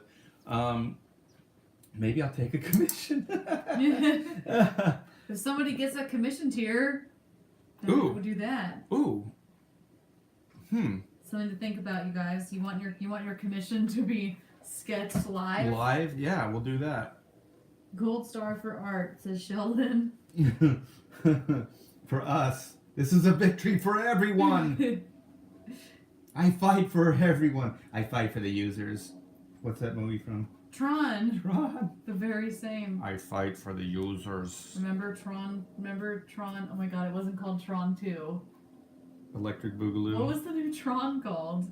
I think it was just called Tron, wasn't it? No, it had like some kind of subtitle. Are you thinking of the series? Because it wasn't there a series too? There was a Disney animated series. What did you say you have disc? Tron Legacy. Was that? That was the movie? Yeah, the movie's Tron Legacy. Okay. So you have dyscalculia?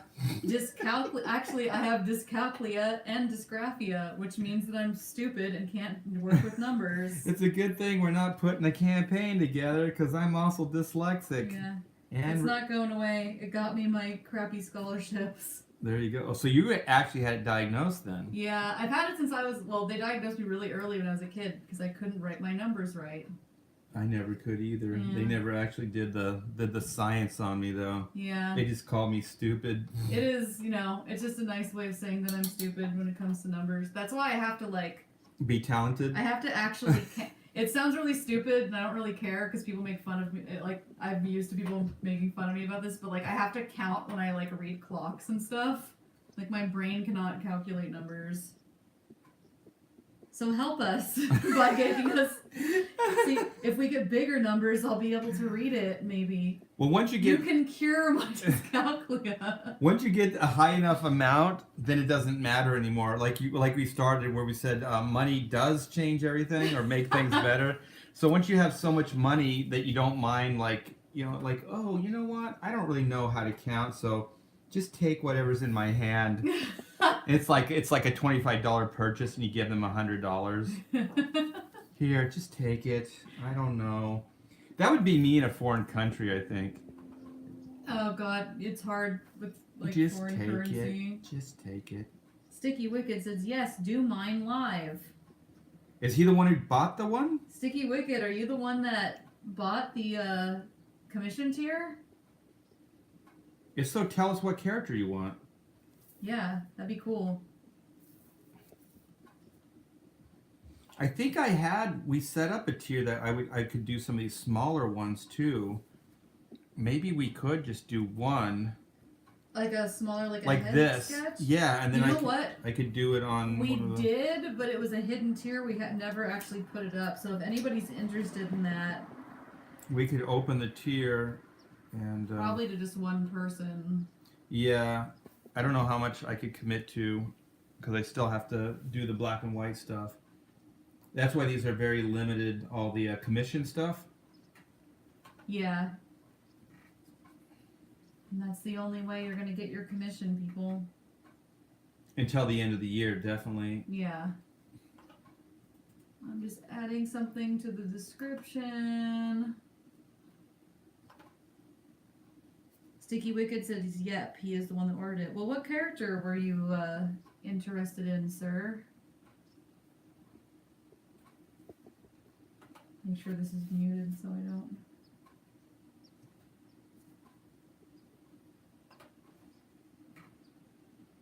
Tron Legacy. Remember back in the 60s when Daredevil was a blind ripoff of Spider-Man? I don't know about that. Did he shoot web? No. That would be He was funny. bitten by a radioactive daredevil. A radioactive devil. Let's see. Lots of people shouting Pamela for when she was here.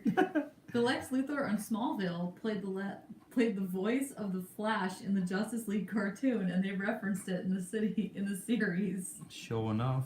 That's an interesting.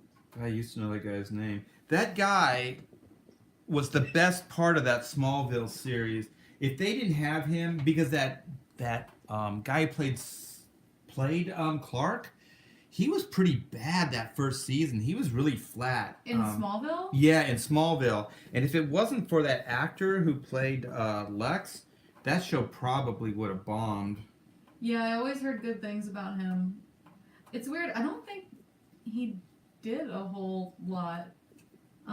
He does a lot of voiceover work, I think, now. Gosh, I can't remember his name. I don't either. I don't remember. Wellington. What was the guy that played Superman? Wellington? Oh gosh, I cannot remember. It's been so long. I want to say Sean, but I don't think so. Sean Wellington? Unfollowed for hating on Tom Wellington. Tom. Hey. No. I said he became a good actor. Just that first, like part of the season, like that first season, he was a little flat. You have to admit, he was like a model or something. He was super young, too. Yeah, he was just a kid. No. I watched that series. It was good. The dynamic between Lex and Clark was absolutely genius. And the thing that they did really well in that series is it was like one of those nature versus nurture arguments. So there would be times when Lex would actually almost be a good guy, and then they would cut it back to like the influence of his father. Oh, that's right. And then it would cut back to like, because there was like Clark that was an influence, like for good. And so it was almost like that Lex character wanted to be good and wanted to follow Clark's influence. But then, then he would go home and then his dad would smack him around or say, you got to be powerful, you got to be tough, you got to be strong or whatever. And so then he would slip back into that. So he became a really sympathetic character in the story, like a very complex guy. Yeah, it's an interesting character. Definitely the way they played it. Like if you're gonna play that those guys met when they were younger, that was definitely a good beat, I thought. Title would like to know, what characters do people rarely ask for in a commission, or ones that no one has asked for? I'll add on to that. I'd say everything. Is there one that you want? Like, you want to draw, but like people rarely ask for? I kind of like just being open to what people want. I do get a ton of Harleys, though. I like all the Batman family characters a lot. I like masked characters. I'm like, I guess old school comics or whatever. I like characters that have masks. Like full face masks? Or? Yeah, or just like partial, like Batman, or even like the domino type masks are pretty cool, depending on which character it is. So, let's see. I love the Starfire, the Catwoman, and the one you're doing right now, says Sticky Wicked. Well, thank you, Sticky Wicked. Did he ever... That was the commission guy, right? Yeah. Did he ever say what character he wanted? Not yet. If you have to think about it, Sticky Wicked, no pressure, but... Yeah, we don't mean to pressure you right now. Sheldon says, Michael Rosenbaum made a... That's it. Is that the actor Mm-hmm. that played Lex? Okay. Mm-hmm. Made a hilarious indie movie back in the day with Bud from Overboard, and also the girl from Deadpool was in it. The hot... Like, what's her name? assuming. Domino character? No, I think he means the one that plays Deadpool's, like, wife. Girlfriend or whatever? Okay. Not, oh my gosh, what's her name? Zazie Beetz. Gosh, I'm in love with that girl. I know, she's adorable. Jeez, man. Where'd they find her? I know, she came out of nowhere. She could play every, like, female superhero character. Yeah, she really could. Pretty cool depiction of Domino. The whole, this is so true. The whole Allison Mack thing will always overshadow Smallville. Sadly. It sucks. Like, every time anybody will bring up Smallville, that'll always be attached now. And then that song is like, somebody say. Then you just see her. Somebody say. They show her. They're burning a brand in some person's Aw. crotch or wherever they burn the brand into. Somebody say. Allison Mack just turned to the camera like, yeah. Thanks a lot, Allison Mack. Didn't they even get that the half and half that played Lana? Wasn't she in that game for a while or early on? Oh, they tried to recruit her, I think, and she was like, "This is crazy." I'm pretty sure. Was she the one that broke that scheme? Wasn't it? I don't know. If she did, then she's not getting her full cred because that thing was absolutely crazy. I watched a documentary about it. It's equal parts comedy and tragedy because it's really horrible. So, like, you know, you feel bad. Like, it's a really horrible thing. But, like, the stories are so wacko that they're also, like, hilarious because they're, like, unbelievable. Yeah, I think that's what freaks me out about it. Like, people really act like this? Yeah, it's...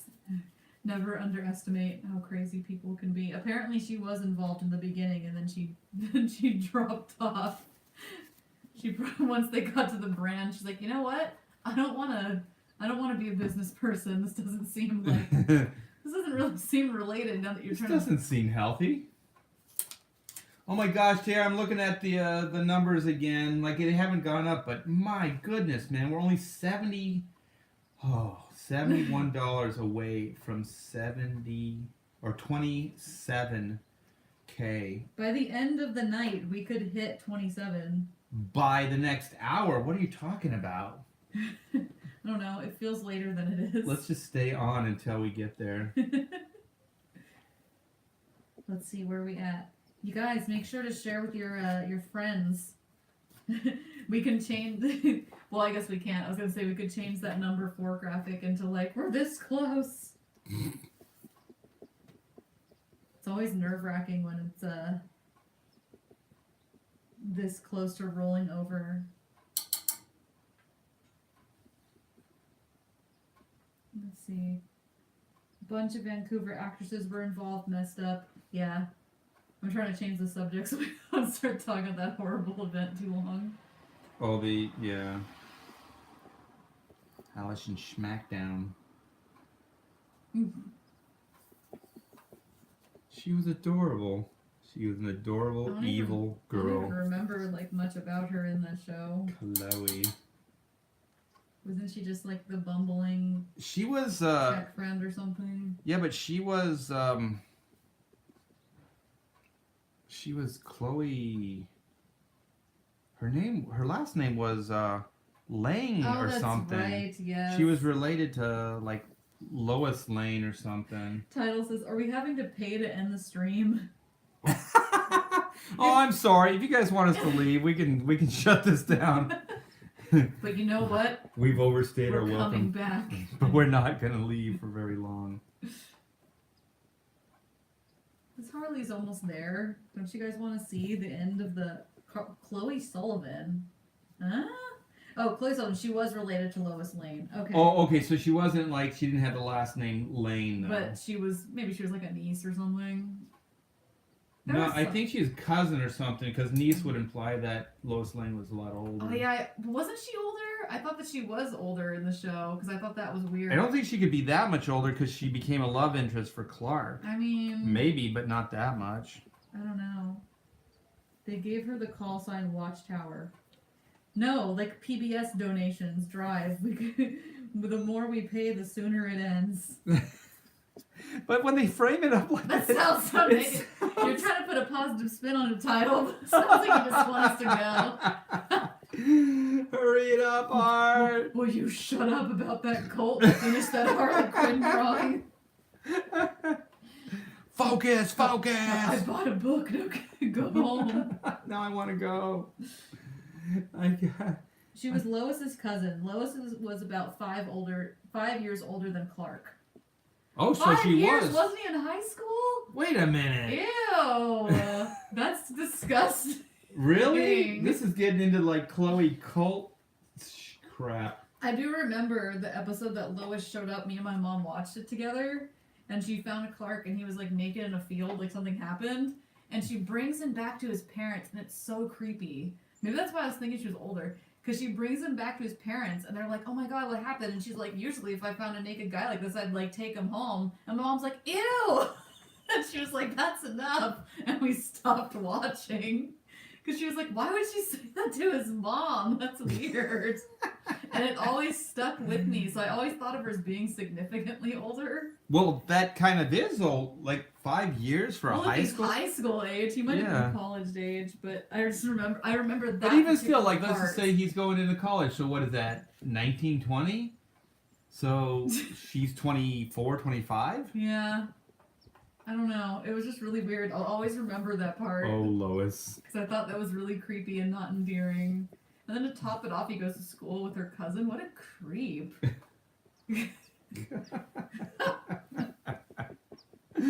We're not judgmental or anything.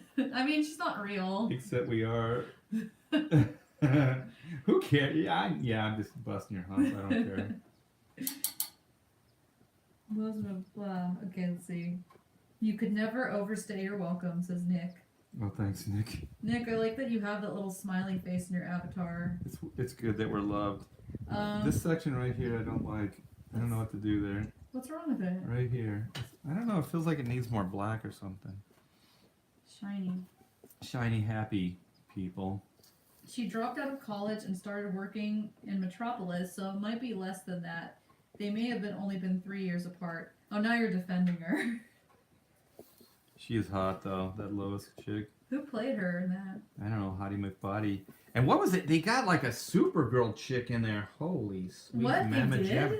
I thought so. It was like, what's it, a blonde? Oh my gosh. I kind of stopped watching it later on when they started really getting into the superhero aspects. Because I think they brought Brainiac in and That's right. some other stuff. And I think, if I'm not mistaken, Supergirl as well.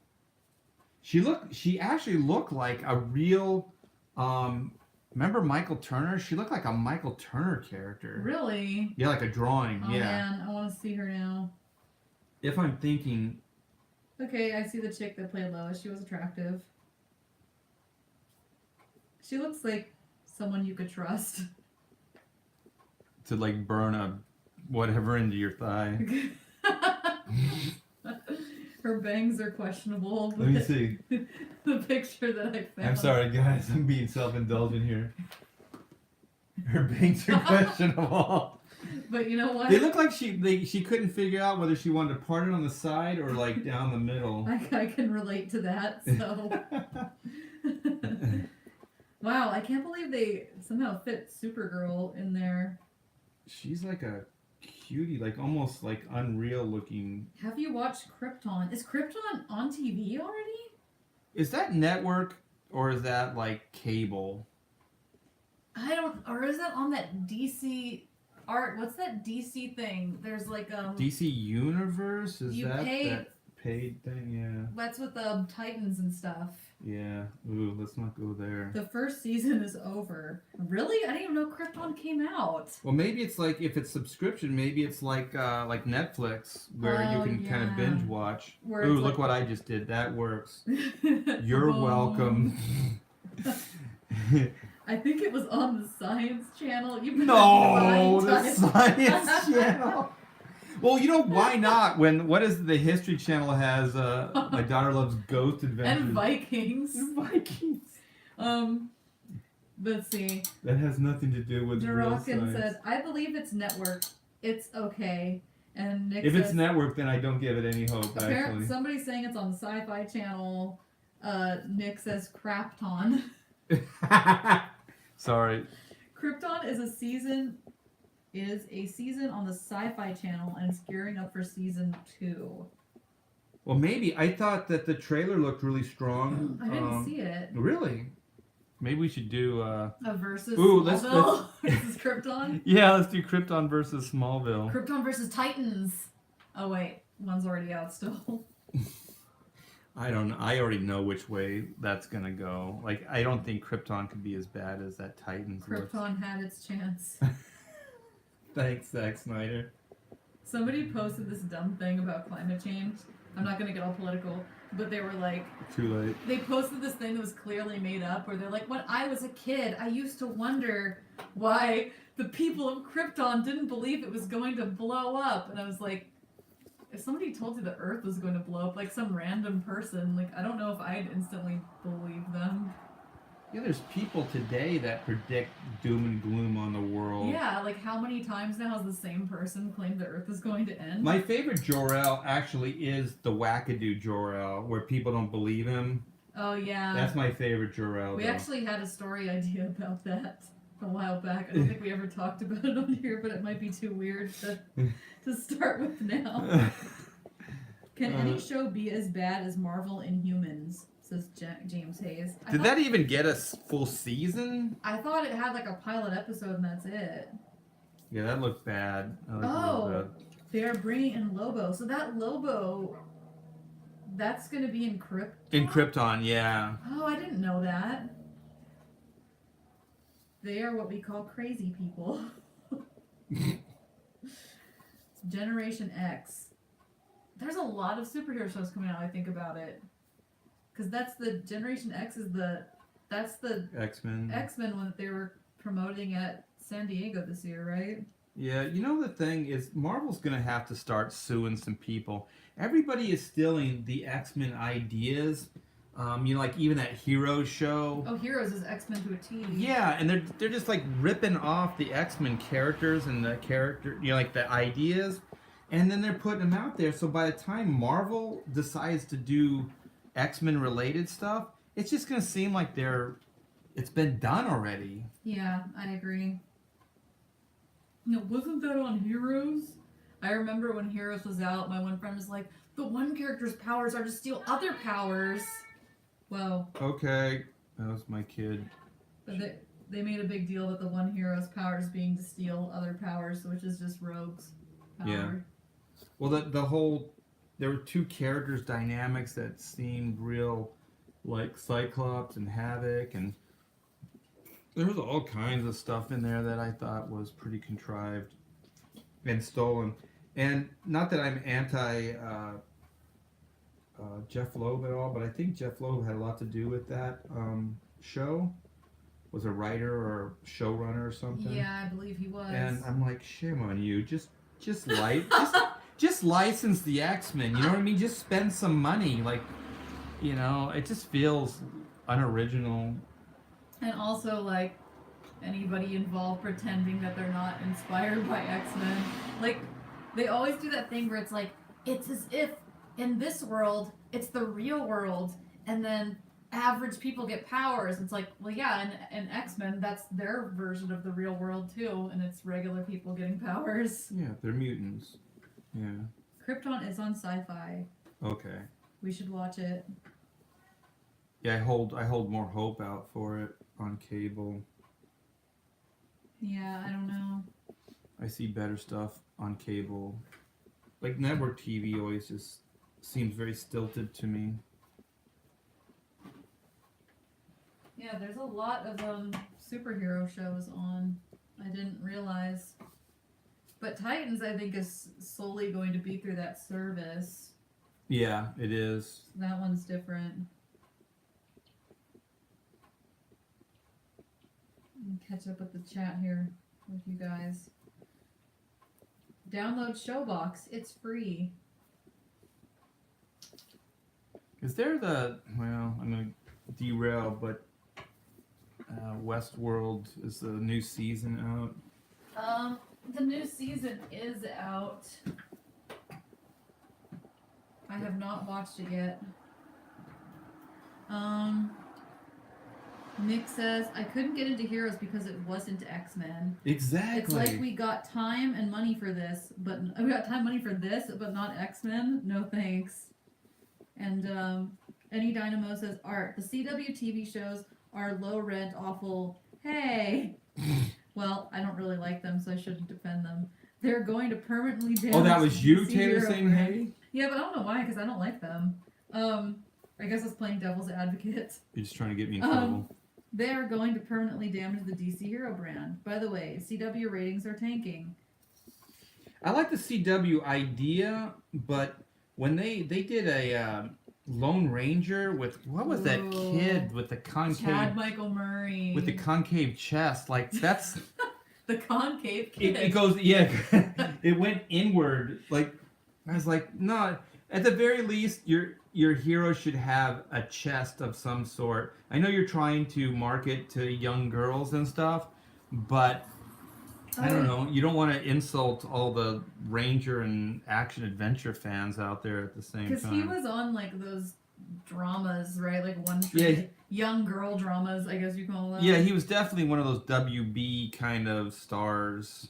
And I understand where they were going. They wanted to get like, just that's their template is to make like these action adventure things for young adults, I guess, or even girls. But how come young adults is always geared just towards girls? Like young adult novels are just like The Hunger Games and Twilight. I never thought about that until now. Young adult novels are just like geared towards young girls. Interesting. Yeah, they can have action adventure aspects, but they're usually more romance or relationship oriented. Yeah. The Flash is a guest on his own show these days. Yeah, that's what happens with those when you have TV series because they have such a cast that they have to build that sometimes the main character gets derailed on their own show.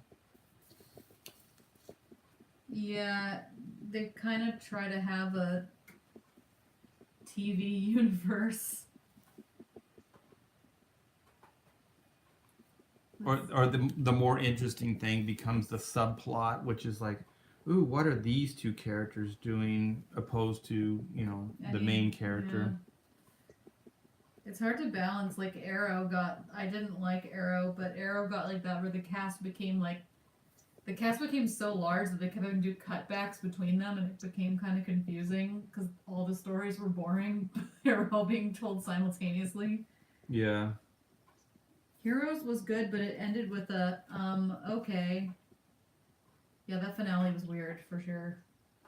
On what show? Heroes. I didn't I watched the end episode, and, I didn't, watch the show steadily, because it was whatever.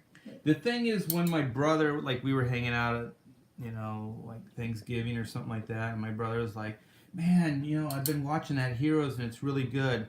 And then I realized, that's who it's for. yeah, that's who it's for. It's not really, it's weirdly not for the comic book fan. Yeah, I used to watch it with my family as well, because they're, casuals. It's kind of a gateway.